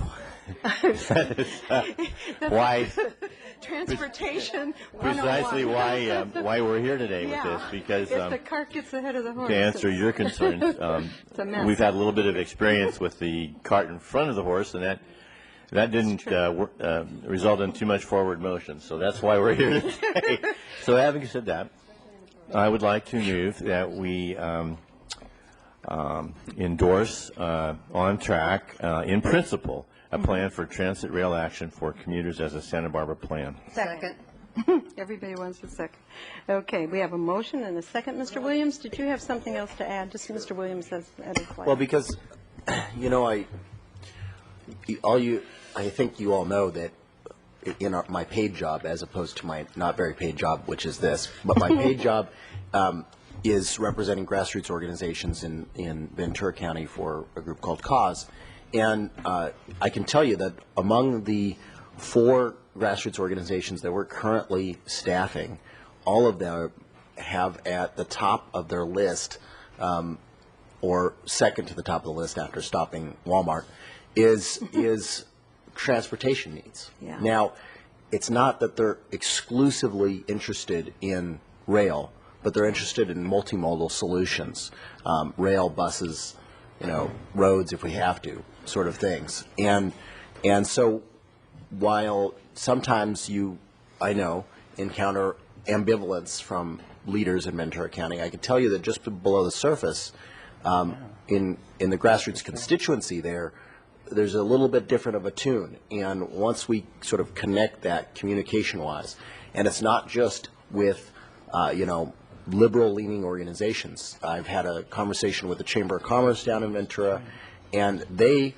want to put a sales tax measure on the ballot for transportation for multimodal, solutions. Now, so there is real opportunity there, and don't be discouraged, members of the committee. Keep on plugging.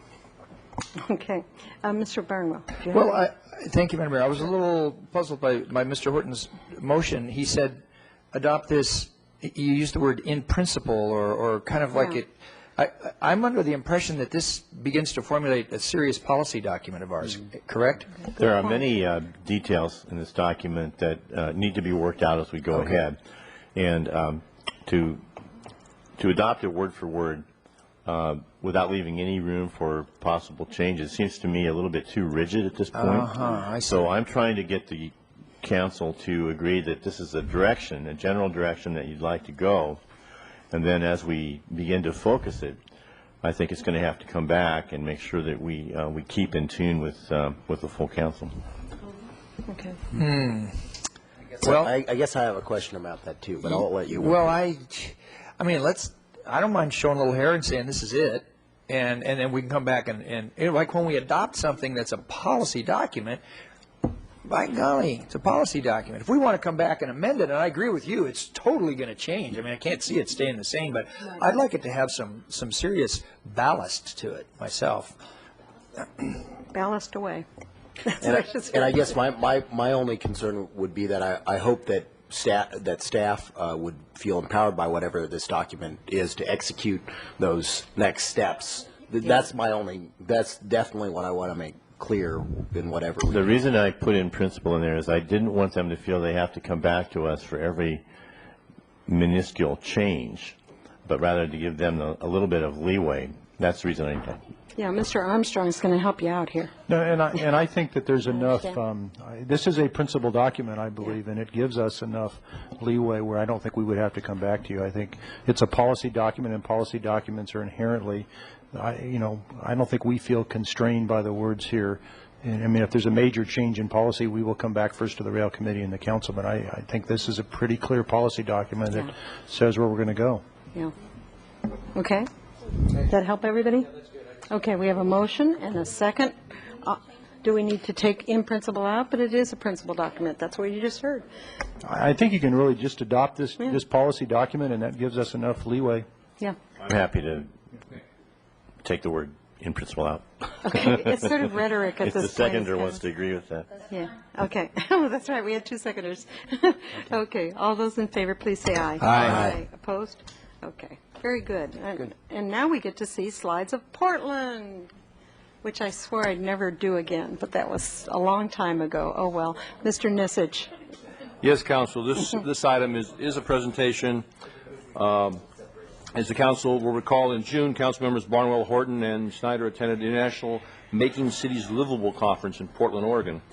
Rob Dayton of our team was also attending the conference and is here today to give you a presentation of what we learned at the conference and also what the representative learned in the greater Portland area. So, Okay. Rob? Mr. Dayton. Madam Mayor and council members, that's right, the conference is called the International Making Cities Livable Conference, and we attended the 45th rendition of this. And the conference is really to promote the creation and restoration of compact, walkable, safe, mixed-use cities, towns, neighborhoods through a continuing series of conferences. So there's many people at this conference that re-attend this, and the conference was really a celebration of good city design, and I'm going to go through some of the highlights of the conference.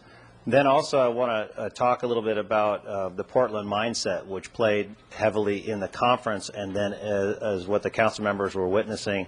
And then also the council members that attended met with Portland city officials, so I want to tell you a little bit about that meeting as well. First of all, Portland, where is it? This is the Columbia River on the northern border of Oregon. So Washington's on this side, Portland on this side, or excuse me, Oregon on this side. So Portland is at the confluence of the Willamette River right here. And then if we just zoom in a little bit, you could see the Willamette River, and the shadings, if you could see them, is the greater metropolitan area. Portland's about 500,000 people, and then the metropolitan area over 3 counties is about 2 million, just to give you an idea of the size. And we met there in Portland. Highlights of the conference, there's a true urbanism is a kind of a play on terms for new urbanism, and we talked, the people who put on the conference talked a lot about that. We actually have a true urbanism, principles of true urbanism that follows the conference. If you're interested in it, we can get it to you. We didn't know how many people were interested. We wanted to waste the paper, but it's worth reading, I think. And then also Congressman Earl Blumenauer, he's the 3rd District representative, gave a talk, and one of the highlights of his talk, and I just want, the council members who attended will want to fill in gaps that they want to fill in. I'm going to just give you the highlights. One of the things that Congressman Blumenauer noted was, you know, that the iced tea and the safe tea Lou, and he said the next one is green tea. Yeah. And so I thought that you'd be really interested in hearing that. Portland education was a very important part of the conference. They really brought a lot of what Portland had into the conference to educate us on that. Dr. Richard Jackson, or Dick Jackson spoke on linking public health and urban planning. This is becoming a very hot topic within the planning field.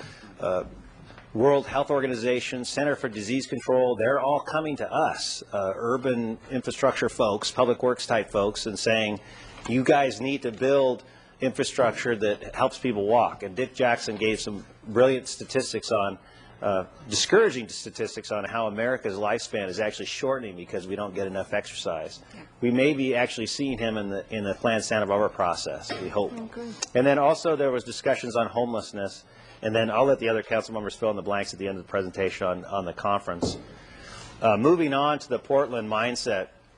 Really interesting about Portland is early on they had this, in the 50s, this importance, placing this importance on regional governance. that the local authority is not enough or doesn't have the focus of the region in mind when they make decisions. And they formed this boundary commission in the 1960s and purposely didn't put any elected officials on it to review the decisions of the local agencies and how they were expanding their boundaries. The creation of TriMet, which is their MTD, equivalent of MTD, was really important in their history. I'm going to review Harbor Drive, which was fundamental as well. The creation of Metro. Metro is their equivalent to SVCAG, although it goes across 3 counties. It's also in the Tri-County. I'm going to explain a little bit about that. And then the urban growth boundary in 1979. You can see kind of the welling of smart growth. They decided we need to keep the metro or the urban areas bounded and really organized within those boundaries so that we're not spreading too wide. They were really kind of the anti-suburban sprawl early on, and have become the model for that. And then the first light rail in 1980. I'm going to go over the ones that are highlighted in yellow in more detail now, starting with Harbor Drive, which is a real Portland mindset. Harbor Drive, here's the 5 coming through. This is the Willamette River, and here's essentially downtown Portland. And Harbor Drive, you can see it there, used to go right here where there's now this green space, and then it went back over this bridge to the 5. It was a bypass into downtown. It was heavily congested. And 6 lanes of traffic. We're talking about 8 lanes of traffic, and someone said, hey, let's take it out and put it in a park. And it turned out this was in the Olmsted plan in the past, and so that's exactly what they did. And 72% of those trips that went on that highway no longer appeared anymore. In other words, they went away. People stopped making that trip. And here we have this incredible urban space against what to us would be our shoreline. And where they really interact. They use that space for meetings, and it's a very kind of interactive space for the community. This kind of really is a mindset issue for Portland. It's kind of a supersized shoreline drive thing for us, and it really kind of displays what their populace and the way they think about transportation, open space, and decisions. Metro is another one of those things that's very different. Metro is, again, the equivalent of SBCAG, and I've had the districts there. They are elected, and they have a president as well. So 6 districts and then a president as well. They're all elected, and I think that this is different. The webpage says it's the only place in the United States that has these elected officials for the regional governance, which is kind of interesting. It really separates the local from the regional, and so the regional government reports directly to the people by district. And what does that mean? Well, it means that the 3 counties are represented in a regional government, and that they work directly with the local government. And in their banner, they say that elected, visible, and accountable regional government. So this is kind of a rich highlighting of regional government, how it plays a role in Metro's role, which is land use planning. Specifically, the urban growth boundary was fundamental. Transportation planning, open space and parks. They handle the garbage and recycling, fish and wildlife habitat protection, and maintaining all the GIS for the entire area, the geographical information system. So they have quite a wide range of span in their control, and it's been very successful for the area and how it's grown. TriMet is, again, their MTD, and you could see just from those are the bus lines and the rail lines from the whole area how pervasive the mass transit is and has become in the area. They have a transit mall downtown, which are essentially, instead of a transit center, they have 2 streets that go all the way through downtown. They're one way and just for buses, and these buses are constantly going. There's a bus as soon as one leaves the curb, there's another bus coming, and it's very heavily used. And then they have the Light Rail Max, which is a light rail vehicle. It goes on the streets in the downtown, as you can see here. It's got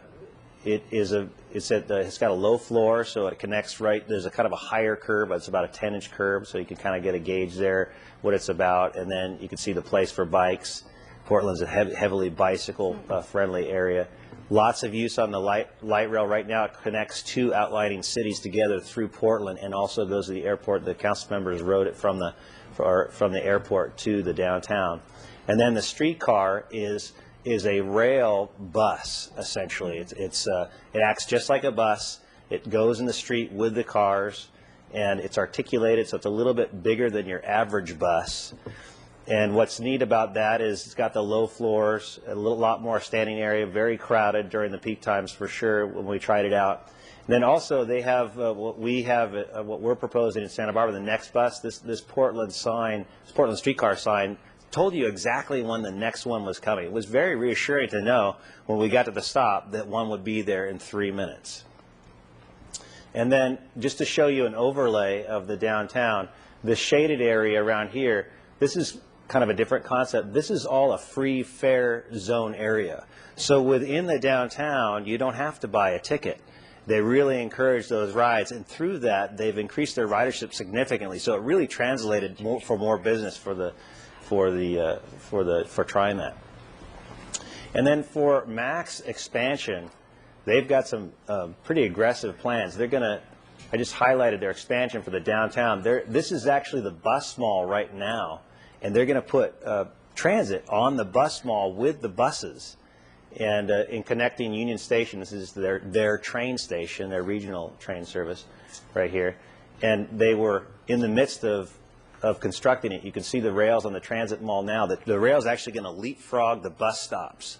So it's going to be a highly active bus mall. And then they have big plans to expand their light rail from that transit mall, or from the transit mall all the way down to Milwaukee, and then they're going to link Wilsonville and Clackamas.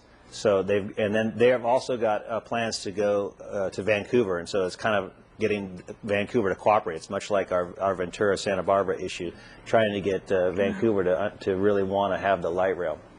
And then moving on with our meeting with the city officials, we met with them on two issues. We met with them on understanding TriMet and everything I just kind of went over, and then also we talked to them about traffic calming and what's the traffic calming interest in Portland and its history. And it does have a very long history, longer than ours. They have been doing traffic calming since the 1980s. And the early devices were primarily islands. They did have traffic circles as well. And then just like in our town in the 1990s, the citizens' demand for speed reduction was spiked significantly in that rise of traffic in the 80s. And they began to use speed humps as we did in the 90s, interestingly enough. And since then, since 1999, mostly they're funded by the citizens. They did a lot of the major traffic calming projects that were on the page, and then the minor ones now kind of go to the citizens. They're citizens funded. And then since 2005, they haven't spent a lot of money. It's been mainly driven by the citizens, but they have also community school and safety partnerships. Here are some of the traffic calming devices that we saw. This is a diverter that's in the middle of an intersection that only allows you to go one way. You can see that the bicycle can still go through, but here's the two streets. You must turn in either direction. So it's called a diverter. They had, this is another type of diverter that only allows one way out. There was a whole series of these traffic calming devices around the school for dropping off and picking up, but was getting a little challenging. A lot of these center dividers that slow vehicles at a crosswalk and provide a refuge island for the pedestrian in the middle of the street. Run. And we found these very easy to cross, and drivers were very courteous at them because they're already going quite a bit slower through them. A lot of what we call directional ramps at intersections where they go straight across rather than entering at the corner. Yeah. And then a lot of facilitation for bicycles. This was a bicycle left turn. So when the bicycle comes, there's enough bicycles that do this little jog from the street where everyone's standing. Right here, they come around here and they have to turn left. So it provides a spot for cyclists to wait for traffic. They even had bicycle traffic signals solely for bikes, which was very interesting. So the cars, a little confusing for us as we watched it, the cars would have to perform as a stop sign, but the bikes had a green light. And then, of course, the traffic circles that they have in Portland, which are very nice, that fit very nice into the neighborhood and have, now that the landscape's matured, really fit with the neighborhood. This street is a little narrower than most Santa Barbara streets that are 36 feet. I think that we measured this one at 34, so you can get a kind of feel for that. And then they also have something called a speed table. This is not a speed hump. in that it's longer than a speed hump. It's actually a total of 22 feet long, and it has a flat section in the middle. So it has a 6-foot rise on a parabolic, and then a flat section of 10 feet, and then down again on 6. So you can go over these a lot faster. These were for the higher speed streets.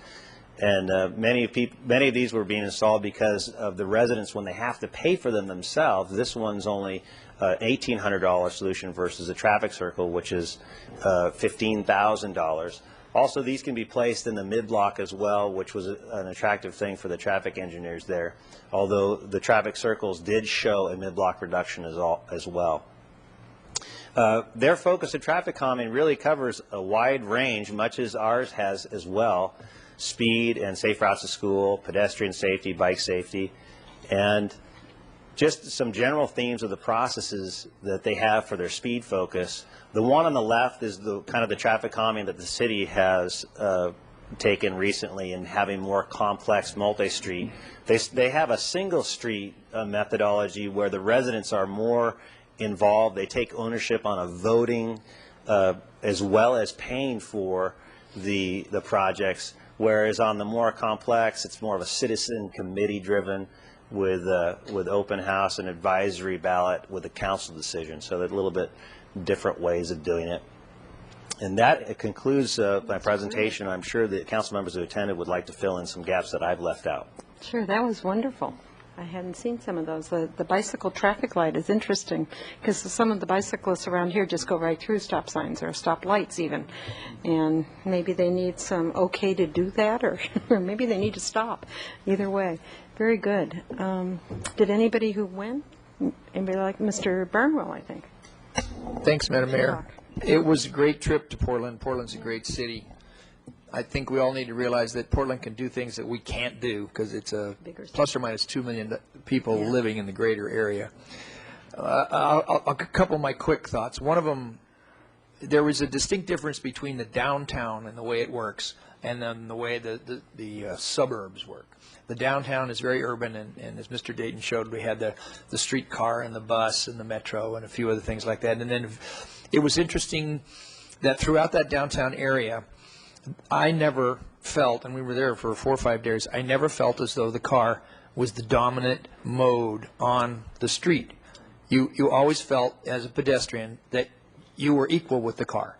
And I think it had to do with the fact that there were fewer cars, they went slower, the paving materials, etc., were tying together pedestrian surfaces across and through vehicular surfaces. So it really felt very friendly when you were walking on it. Now, out in the suburbs, you have more of a car-dominant culture going on there. So a couple of comments. Insofar as the downtown, one of the things I came away with, and to tie this back into our discussion just a moment ago about the on-track, how do we get trains to come to Santa Barbara delivering Venturans and Lompokians, et cetera, to work here. I wonder, we didn't talk about it in the on-track, but there's a part of me that says it's an important thing for Santa Barbarans to move well within their own community, not just to move outsiders to our community. And that was the feeling that Portland had. If you wanted my overriding feeling of transportation in Portland, yeah, they got you from the suburbs to downtown, as we are trying to get the Venturan people to Santa Barbara. But once you got downtown, it really worked transportationally. And it worked because of the metro, which was, it served a dual purpose, as well as the buses and the streetcars, and the sense of quiet, calm traffic atmosphere. So when we look at what it is we're trying to do with Santa Barbara and the successes that we can have, I just have this feeling that locally, intra-South Coast, we have the opportunity for some successes that the inter-transportational plan may not have as many successes for us, just simply because it's so big and it's state and it's regional, et cetera. So as we talk about this on-track, I would like to infuse a little more discussion about our intra-transportation. Many people have talked, for example, just to wig out just a moment on it, is a streetcar that goes down the middle of Outer State Street. The SD2 planning tool out there has allowed us to have a median divider.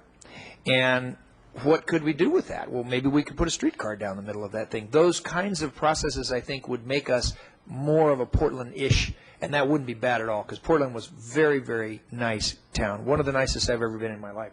To go back then to one other issue, and then I will give up the mic, the idea of Upper East Side, what do we do with the traffic calming devices that the council has approved that is such a hot topic among some of the neighbors?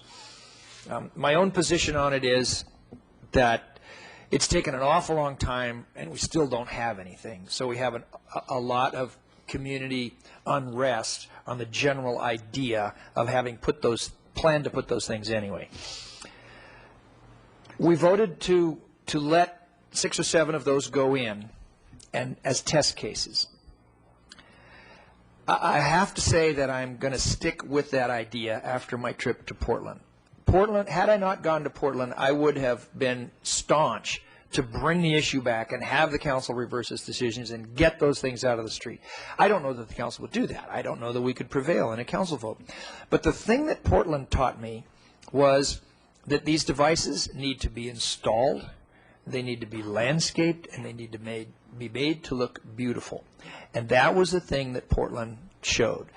Many of these have been in for 20 years, and they are part of the fabric, and they aid in pedestrian travel, they slow down automobiles, et cetera, et cetera. So I'm willing to give those 6 things that we intend to put in some time. But they, by God, better look beautiful, and they better look nice, or I'm going to take a shovel myself to those things and get them out. The other thing was my fuller understanding of what we're trying to do when we install those devices. We use the term traffic calming. We've talked about traffic circles at intersections. Interestingly enough, although Portland has many traffic circles, and they have not abandoned the idea of traffic circles, what they now do is try to calm traffic along an entire corridor, not just at an intersection, hoping that the traffic will slow between that intersection and the next intersection. They've tried to calm it along the entire corridor, and they've done it through those speed tables. We went over many speed tables, and they're very gentle. They're not the teeth-jarring thing that you run into with a speed bump, and yet they slow you down. So if you were to get on a boulevard in our town like Garden that had speed tables in the middle of the block, you just simply couldn't go 45 miles an hour. You just can't do it. And you don't get offended that you can't. You can do an easy, loping 30-ish and get everything slow. So those speed tables were another big issue for me to find out how to control the speed of vehicles along a corridor. So I guess, and then I want to wrap by saying that I owe a great debt of gratitude to Mr. Dayton for having put all of this together. We were treated like kings when we got there in Portland. And also, as I mentioned at a meeting a couple of weeks ago, a lot of it had to do with the mayor. Ms. Bloom has gone to many regional meetings where Santa Barbara has been well respected. And so when we go to these other towns, there's reciprocity in that respect. It was very eye-opening. I can't wait to get our own 6 little devices in, plant them, hope they work, and expand some of our tools to maybe include the speed humps. And thank you very much for the presentation also. It was a really great trip. Everybody should go have a trip like that. Thanks. Thank you. Ms. Schneider. Thank you. Portland, our big sister, a.k.a. Marcia Brady, as I like calling her. But actually, I was teasing for a long time since being on, especially the Sustainability Committee, of everyone talking about Portland and why is it so great, so let's go see it. And I'm really glad I did. There's, as Mr. Barnwell says, a lot of good things about Portland, Oregon. But we're not Portland, Oregon, and we don't want to be Portland, Oregon. We want to be Santa Barbara, and we love Santa Barbara, and we don't want Santa Barbara to become Portland, Oregon. So in the staff reports, I did type up some notes. There as an attachment, and the question that just kept coming back into my mind is how, basically, which good infrastructure and policy ideas can we take from this area that has more than 2 million people, incorporated into our own regional area with only 200,000 people, knowing that we don't want to increase our own population at all. We want to keep things pretty status quo in terms of the density and the growth and whatnot. So so, and is that sustainable? Those are the questions that we have to make. Things that Portland did that were just floored me, for example, as Mr. Dayton mentioned, the well, we don't need that highway anymore, let's have a park. Just making that decision was just incredible and bold. And it's going to take bold statements like that just to have, for example, their TriMet system work the way it does. Those are bold statements. And it looks easy now because it works so well. But to get from nothing to that system is a huge endeavor, and one that's really, I think, worth noting and saying it, with multiple steps and over a long period of time. So moving things, as Mr. Barnwell says, are the on-track piece, having that baseline philosophy and guidance to keep us moving forward in that direction and being on the same page is really important. So that overall question, and then the metro governance. It's sort of like, can you imagine if Ventura, San Luis Obispo, and Santa Barbara counties were split up into 6 districts, and you had an elected representatives that meshed in all of that, and that was our basic CAG. And so instead of the County Board of Supervisors and 1 member from each of the 8 cities with their own mindset, because their constituents is their, constituents from their county or city government, then going to RSB CAG and making decisions. In Metro, their constituents can be in different counties that incorporate some cities, some unincorporated areas, some other, it's really dynamic. And then to look at these regional issues, everything from trash to parks to the zoo, in transit. It was just, that was really exciting to learn about. The conference itself was interesting in the sense of seeing how there are certain themes around the world, actually, that fit. Baden-Baden, or Freiburg in Germany was one. Siena in Italy was another. But it was much more of an academic type of conference than, for example, Railvolution, which I've attended and some others have, which is much more hands-on. And so I think the value, certainly it was valuable going to the conference and meeting with some people, but the value really was seeing Portland in action and how those concerns and items that were talked about in the conference fit in the Portland mindset. So that was the value to me in terms of that particular conference. One thing in terms of one other picture, I guess, had I thought of it, would have been nice to have, was the tram. There's a tram in Portland that links 2 buildings of a hospital complex together, because the hospital was way up on a hill. Sound familiar? And they wanted to connect it to a new building down by the waterfront. And as a traffic mitigation agreement was to create this tram, which is now a $4 round trip tourist attraction as well. And you get this great vista of the whole city, but the patients and the staff who need to get from one point to another, instead of getting in a vehicle and going up this windy road, they actually take this tram that's open, and it takes 2 minutes or 5 minutes or something like that. Really, that would have been an interesting bunch of planning commission hearings, I can imagine, putting that thing together. Like I said, the end product looks easy. It's just getting there. But the other, I guess, piece for me about Portland, you mentioned supersize. I heard the word supersize. There are so many similar issues that I heard in terms of debates and discussion. That means, like, my God, we're not alone. They have a height limit discussion right now, but of course their height limit in the downtown core is 460 feet, and ours is 60 feet. But the arguments are still exactly the same. It's fascinating. We're talking about the redevelopment agency and reuse of older buildings, and how you can go from the older rail yards and the warehouses into condos or into something else, and how does that work? And sometimes they do, and sometimes they don't. That to me was really fascinating to listen to. The 10-year plan to end chronic homelessness, I know Portland has a model program and learned some on that, and that's in my notes as well. One stat that I put in my notes, which I really liked, their recycling goal, they have a 75% by 2015. I mean, there's just so many similarities. It's interesting. The stat here, over the last 10 years, the average increase of Americans driving in cars is 11% nationwide, compared to the Portland regional area, where the increase is 4%.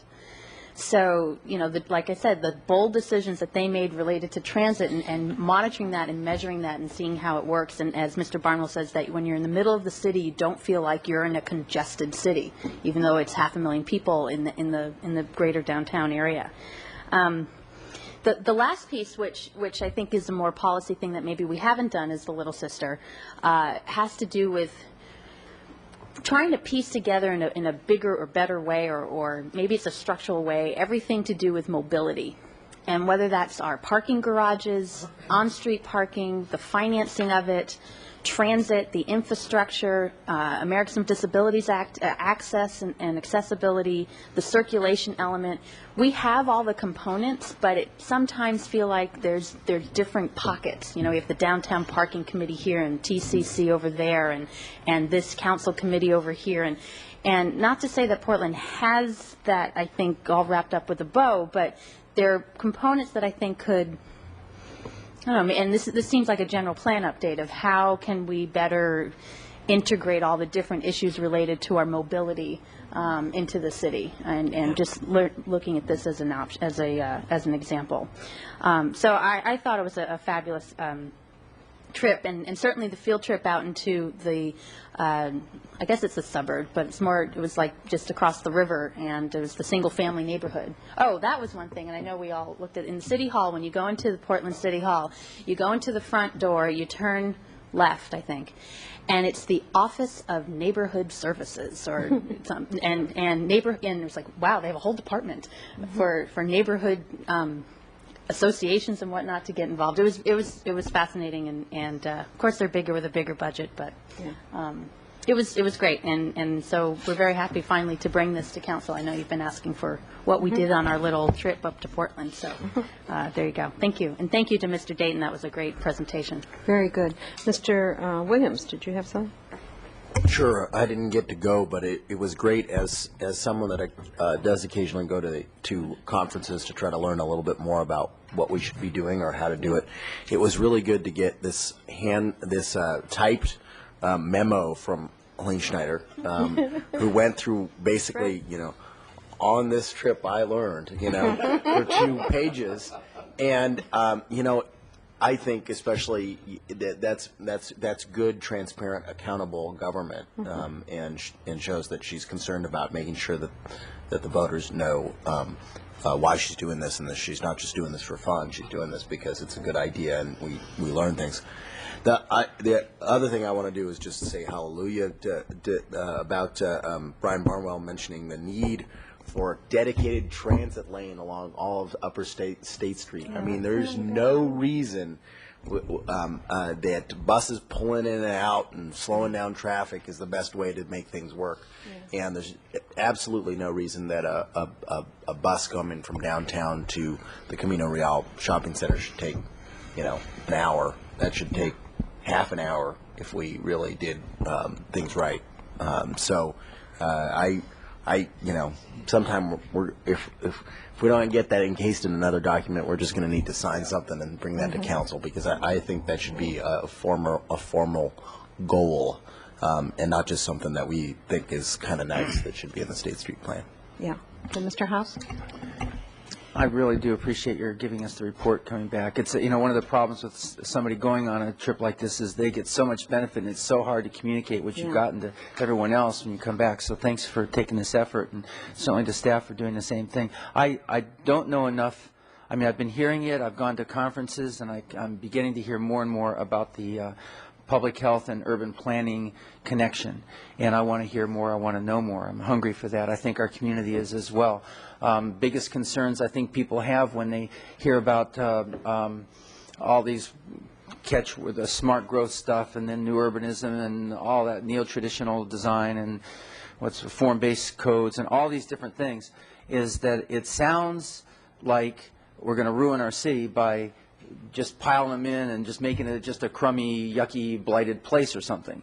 and so we don't want that. What we want to have is the benefit, the good side. The thing I experienced when I was in Portland last is exactly what you were talking about, Mr. Barnwell, and that is I couldn't believe how calm, I mean really calm, the downtown was. and how, walking out of the conference I was attending, had to do with sewing machines, and I walked out and there was a little tram, and I didn't even rent a car. I mean, why would I rent a car? I just, took it into the downtown, and it was just so absolutely easy to get around, but it was also very, very Pacific, and the parks are just beautiful. There was a lot of land dedicated to parks, and I really did enjoy that. And so one of the things that I heard a couple of people comment, which I'm not sure is really accurate, it is a 2 million population for the region, but my understanding of the way that urban planning works, and certainly in Portland they do this, it's broken into neighborhoods and districts.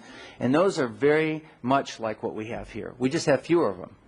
So if we think of it in terms of neighborhoods and districts, now we're talking about something we can all get our hands around, and that stuff makes sense. And the issues are very much the same: park space and dealing with the pace of traffic through the neighborhood or the district, the design of it, and how you live in it. So one of the things that I would like to see happen in Santa Barbara, and it's sort of a throwback to an earlier time, because I came here 34 years ago, something like that, whatever it was, and I remember how when somebody would be at the edge of the curb, whomever was driving would stop mid-block.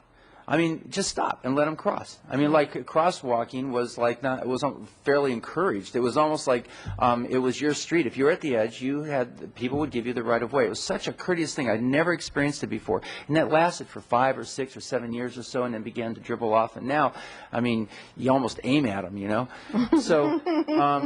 I would like to see us get back to that kind of civility in the street, and whatever, if it's infrastructure, the hardscape stuff, if it's just the way we talk to one another, or the way that we catch each other's eye and we just hold up a little minute, whatever that is. I experienced that in Portland.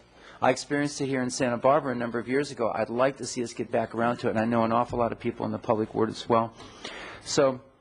Thank you very much. Thanks for your report. And let's hear more about this public health and urban planning thing, especially as we move forward into our Plan Santa Barbara stuff. Because on the other end of it, if our city isn't healthier, if our people aren't healthier for the improvements that we're making, then we've kind of missed the mark.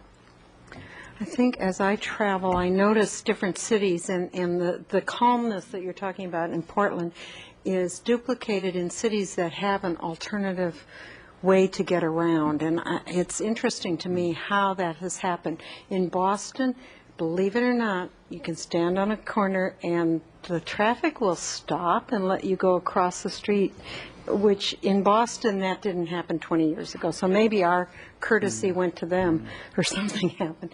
But Boston is the type of city where you don't want to rent a car and you get around very easily, and it's very calm, even in the downtown area. And the same thing with Portland, of course, and then New York City is almost there. Actually it is there. Lot more people, of course, but it's a very calming place, and you want to walk around. And that's what I think we want to achieve, and I think we're almost there. There are other cities that are striving for it and haven't quite gotten it yet, and that's Chicago. They called in a consultant recently because they would like to be less dependent on the automobile or not have those awful traffic jams all the time. And they have a wonderful subway, train, they have all those things, and buses and everything, but somehow it just hasn't happened yet for them, and it's very close. So it's interesting. It's almost like, I don't know, it's like you know it when you get it, whatever it is, so it works. Miami, too, they're trying different things, but they haven't quite gotten it yet. So thank you for bringing this.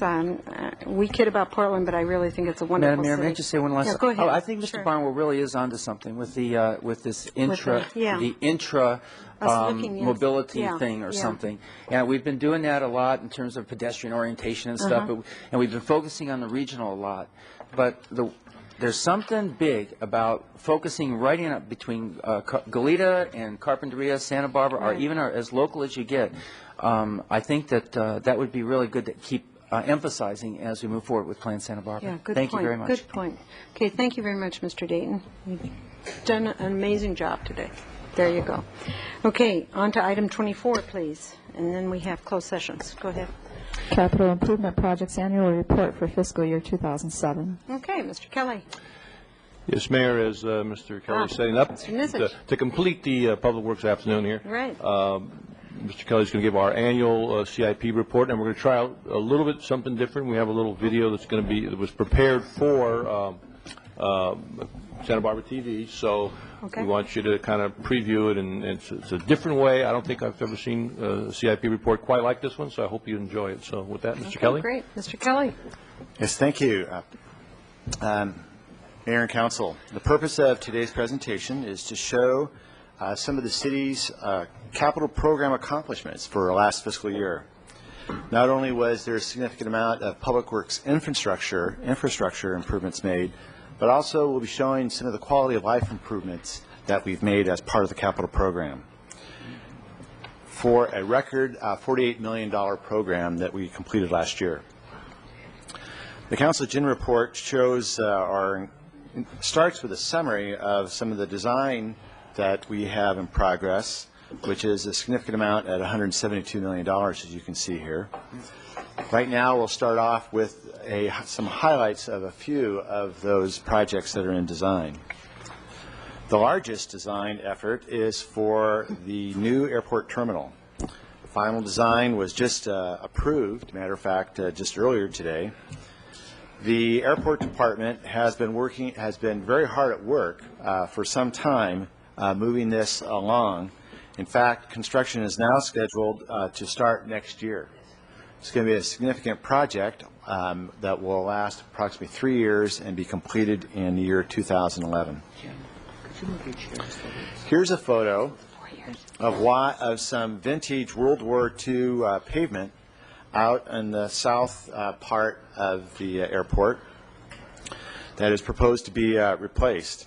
This serves the general aviation and business jets, and because of the extra load of the modern business jets has helped part of the deterioration of the pavement.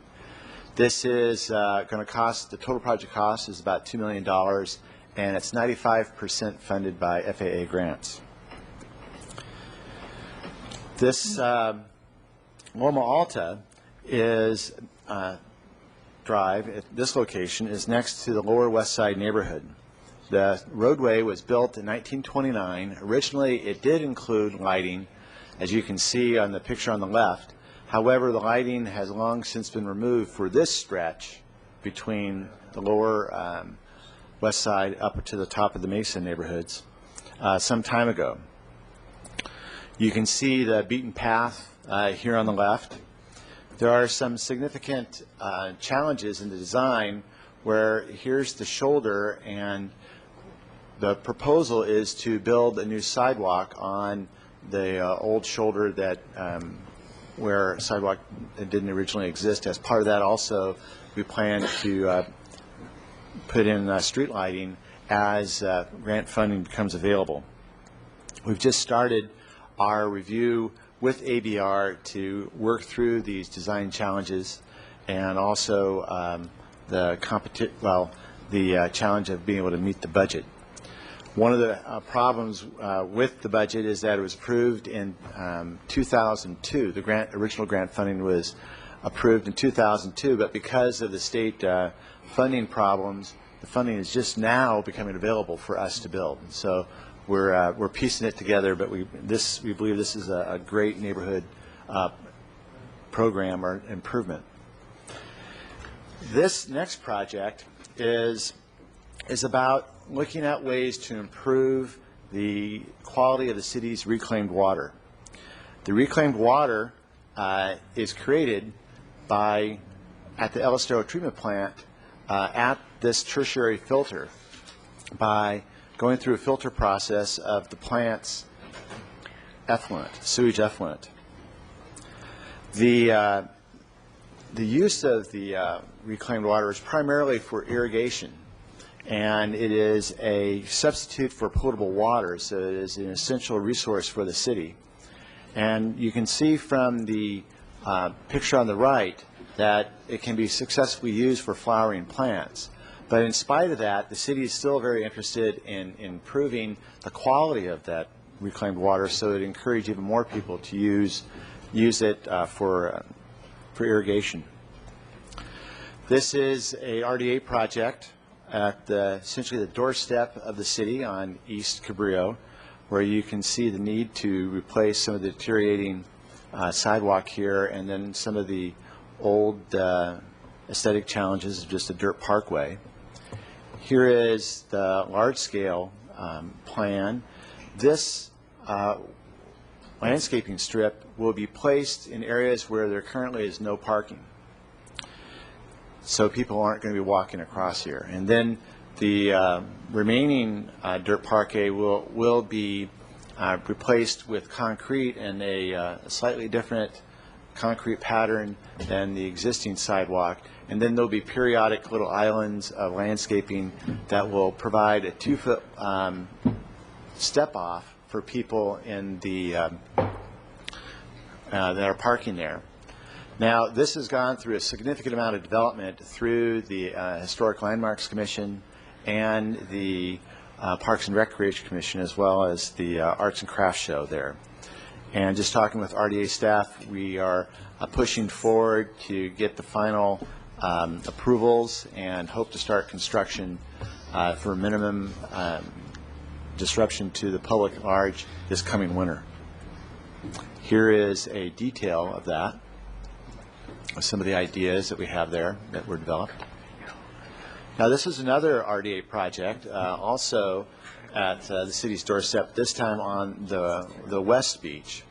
This is a photo of one of the side streets onto Cabrillo here, and this is like kind of a conceptual layout of the idea of providing improved pedestrian features, including a pedestrian traffic signal, and a plaza that will provide a feature for pedestrians as they travel, hopefully, between the harbor and Stearns Wharf or back and forth. This is the significant project out at the waterfront. It's part of a 10 to 12-year program that the waterfront is moving forward on. This highlights the first phase, which is to replace the headwalk and key utilities. This photos show why we're moving forward on this is that, you know, there is certainly some deterioration there of the concrete, and you can see the need to do that replacement. Okay, now to move on is that our engineering construction staff has worked with the city staff crew and sponsoring departments to develop a new type of presentation, and I'd like to go to that. Emmy Award winning, I know. We'll see.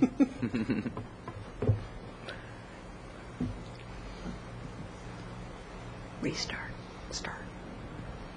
Come on. It stopped. This is Jeopardy! Today's special edition show will be featuring City of Santa Barbara capital improvement projects completed in the 2007 fiscal year. Hello and welcome to the first ever Jeopardy! Public Works edition. We have bridges, street lamps, and all things public works. So let's play. Katie Patrick, tell us about yourself. Hi, Alex. Well, I first moved here in 1982 when my husband was going to school, and I love Santa Barbara, and I feel like I need to know more about where I live. Well, hopefully today you'll learn something about the public works projects that contribute to our wonderful lifestyle. Secondly, we have as our second contestant, Joshua Hagmark. Joshua, welcome to the show. Thank you, Alex. Glad to be here. I've been working for the city for about 7 years in the Public Works Engineering Department, and I'm excited to be here. Welcome. And our final contestant, John Zibert. John, tell us about yourself. Hi, Alex. I first visited here when I was a kid, and I'm really happy to be back in Santa Barbara, and just moved here, and I'm anxious to learn more about my new city. Well, you'll definitely learn something new today. Let's play Jeopardy! Public Works, Public Works, Public The categories for today's show are airport, water, transportation, creeks, streets, and potpourri. Let's start with airport for 200. And the answer is, all new components of this project are now installed, including closed-circuit television cameras, a live scan fingerprint system, and emergency notification system. Joshua. What is the Airport Security Upgrade Project? Correct. That project added video surveillance to 56 access gates at the airport. Airport's for 400.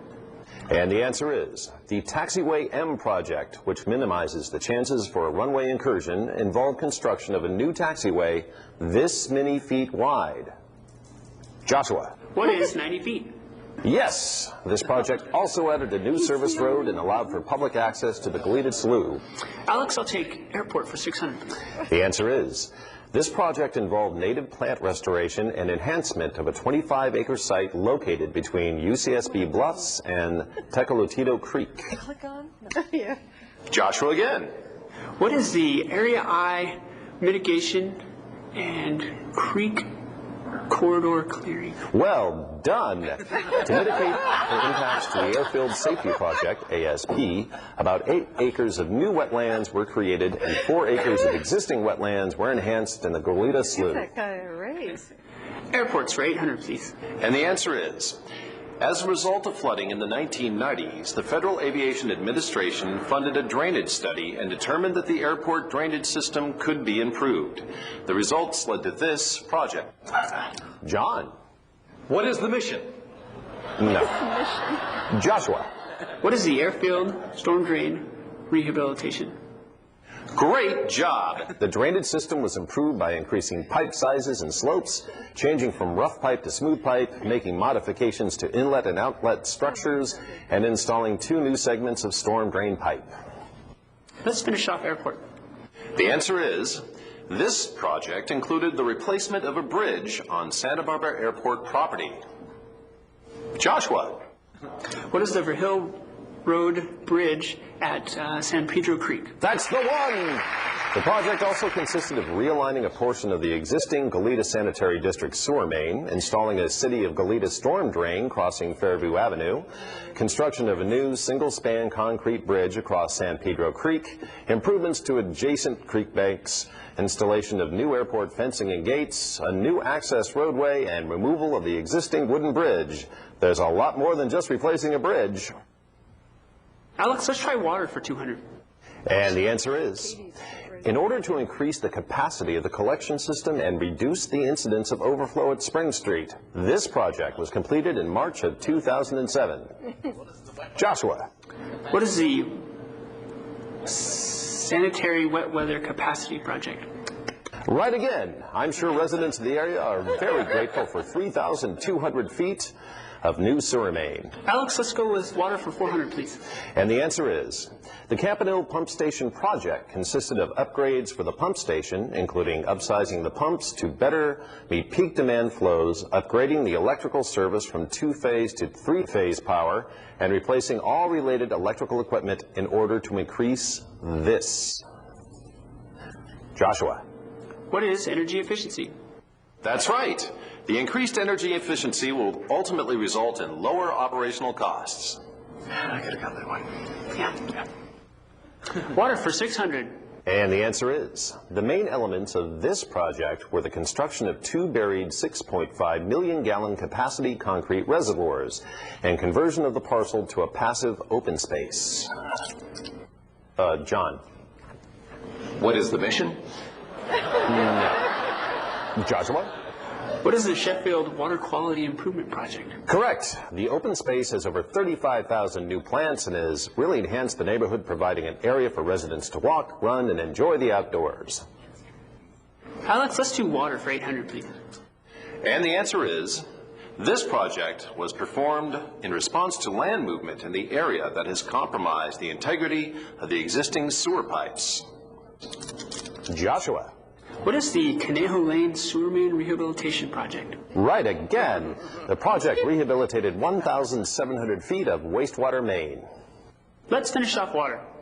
And the answer is, this project consists of coating the interior and painting the exterior of the reservoirs, completing seismic and safety upgrades, upgrading the cathodic protection corrosion control systems, and installing a hydrodynamic mixing system to improve water quality in both tanks. Joshua. What is the Easton Tunnel Reservoir Improvement Project? Wow, sounds like some project. These above-ground potable water tanks each have a 1 million gallon holding capacity. Alex, let's move over to transportation. And the answer is, The Slurry Seal program is an annual asphalt concrete pavement maintenance program intended to maintain the city's asphalt concrete infrastructure using a structured and systematic approach which divides the city into this many pavement maintenance areas. Katie. What is 1,526? I'm sorry, that's not correct. John. What is 1,527? No. Joshua. What is 6? Yes, yes, yes. This year, Area A was sealed, helping the downtown roads look their best. Alex, I'll take transportation for 400. And the answer is, the intent of this project was to repair failed pavement areas prior to the slurry seal by replacing asphalt or by filling holes to create a smooth, safe surface for traffic circulation. Joshua. What is pavement prep area A? You got it. In addition, they also replaced traffic sensors and stripped the street. Plus, damaged driveways, sidewalk, curb, and gutters were removed and replaced. What an improvement. Transportation for 600. Answer is, the signalization and Ortega and Santa Barbara Street project included construction of traffic signals, safety lighting systems, pavement markings, a new sidewalk, curb and gutter, and access ramps to this intersection. John. What is the Santa Barbara and Ortega Street intersection? Correct. Wow. This project also accommodated the suggestions of the Historic Landmarks Commission. Well, Alex, I think I want transportation for 800. And the answer is, this project involved rubberizing asphalt overlay of approximately 1 mile of Hollister Avenue from Arrow Camino easterly to the city limits just west of Fairview Avenue, and grind and overlay of Chapala Street from Constance Avenue to Mission Street. Joshua. What is the local roads rehabilitation project? You got it. In addition, they also replaced traffic sensors and stripped the street, plus damaged driveways, sidewalk, curb, and gutters were removed and replaced. What an improvement. Alex, let's go transportation for 1,000, please. And the answer is, this freeway has less traffic than the 405, 10, and 5 in Southern California. Katie. What is the 101? That's the one. Even though Highway 101 has its problems, glad we don't have those freeways to deal with. Let's move over to Creeks for 200. This area, required by the Coastal Commission and completed in July 2006, is an area where the public can park, walk on a short path, read interpretive signage, and observe portions of the Goleta Slough. Joshua. What is the slough overlook? Nice job, Josh. You got it. This project reroutes vehicles off the aircraft ramp, which will definitely make it safer for visitors to the slough. I'll take Creeks for 400. The answer is, the Arroyo Burro Estuary Restoration Project landscape contract included the restoration of coastal estuary, riparian oak woodland, and coastal sage scrub habitats in this many acres of land. Joshua. What are 1.5 acres? Nice job. This area is a popular spot for residents and visitors to walk and enjoy the natural surroundings, which was also one of the project's goals. Creeks for 600, please. And the answer is, the Hope and Haley Storm Drain Diversion Project diverts dry weather flow at 2 locations, which will take urban runoff from existing city storm drains to the existing sanitary sewer system for treatment at this facility. Joshua. What is the El Estero wastewater treatment facility? That's the one. The purpose of this project is to improve summer water quality in creeks and beaches within Santa Barbara. Alex, let's go with Creeks for 800, please. And the answer is, the West Side Drain Summer Urban Runoff Facility Project, SURF, reduced pathogens in Old Mission Creek by diverting dry weather flows of summer urban runoff from the West Side Storm Drain to this type of treatment facility. Joshua. What is the ultraviolet light facility? Our judges will accept that. You got it. This UV treatment facility is the first of its kind on the Central Coast and, if successful, may be used in other locations throughout the city. Alex, let's go Creeks for 1,000, please. The answer is, for this project, the civil contractor included the removal of 300 feet of 72-inch storm drain that contained Mesa Creek and the reestablishment of a new open creek channel to the estuary. Joshua. What is the Arroyo Burro Estuary Restoration Project? Great job. Because of this project, Mesa Creek can see the light after nearly 40 years. Alex, let's go with streets for 200. And the answer is, city staff received a community development block grant for the design of this project, which included replacing 7 old trees, installing 4 access ramps, new sidewalk, curb, and gutter, and an upgraded bus stop. Joshua. What is the Punta Gorda Voluntario Streets Improvement Project? That's the one. You can definitely see the difference in this Lower East Side neighborhood. Streets for 400. And the answer is, the Punta Gorda South Sidewalk Project involved the installation of new sidewalks, curb, and gutters on the south side of Punta Gorda Street between Voluntario and Sycamore Creek Bridge. This final feature was added in the spring of 2007. Joshua. What is street lighting, Alex? You are good. The street lighting was the final improvement along this 375-foot stretch of Punta Gorda Street. I'll take streets for 600. And the answer is, the Milpas Street beautification consisted of pedestrian lighting, sidewalk repair, bus stop upgrades, upgraded railing, new street trees and tree grates, painting poles and utility boxes, and curb bulb outs on this street. Katie. What is Milpas Street? Katie, who would have guessed? That took a lot of thought. These upgrades were made to enhance pedestrian travel and safety. Let's go over to Potpourri for 200. And the answer is, the fish float replacement project involved the removal of existing concrete dock and wooden gangway and replacing them with a new concrete dock system and aluminum gangway. The utilities were replaced, including moving the power stations from the pier to the new dock on this side of the pier. Josh, you're amazing. Go ahead. What is the north side, Alex? Correct. The fish float was identified for replacement by the Capital Improvement Program. Let's go with Potpourri for 400. And the answer is, this project constructed a 334-square-foot men's and women's restroom in the Paseo between Borders Bookstore and the Fiesta 5 Theater. Joshua. What are the restrooms at 914 State Street? Those are the ones. And not just any restrooms. These feature Spanish Mediterranean architecture and a number of green details. Oh, I'm sorry we're out of time. Let's move on to Final Jeopardy. Our Final Jeopardy category is Santa Barbara Quality of Life. And the answer is $48 million. Good luck. Somebody. What is it? Quick. Everybody write down an answer. Wait, 48 million. What is a... Quick.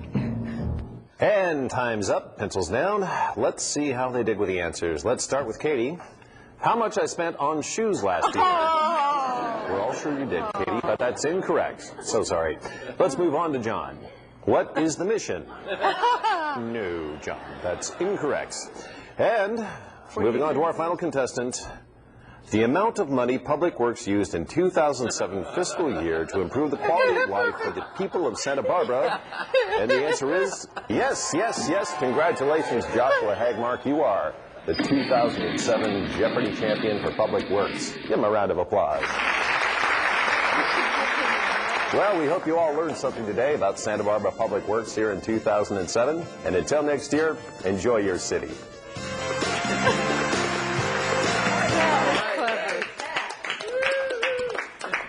We should have had a whole audience full of people. That was very funny. Thanks, very Pat good. and Tony. Yeah. That was a wonderful job by City TV and the construction crew with John Schoaf and his crew. They did a great job putting that together.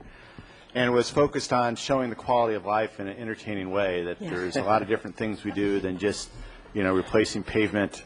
We did almost $2 million of neighborhood improvements in Punta Gorda and Milpas Street.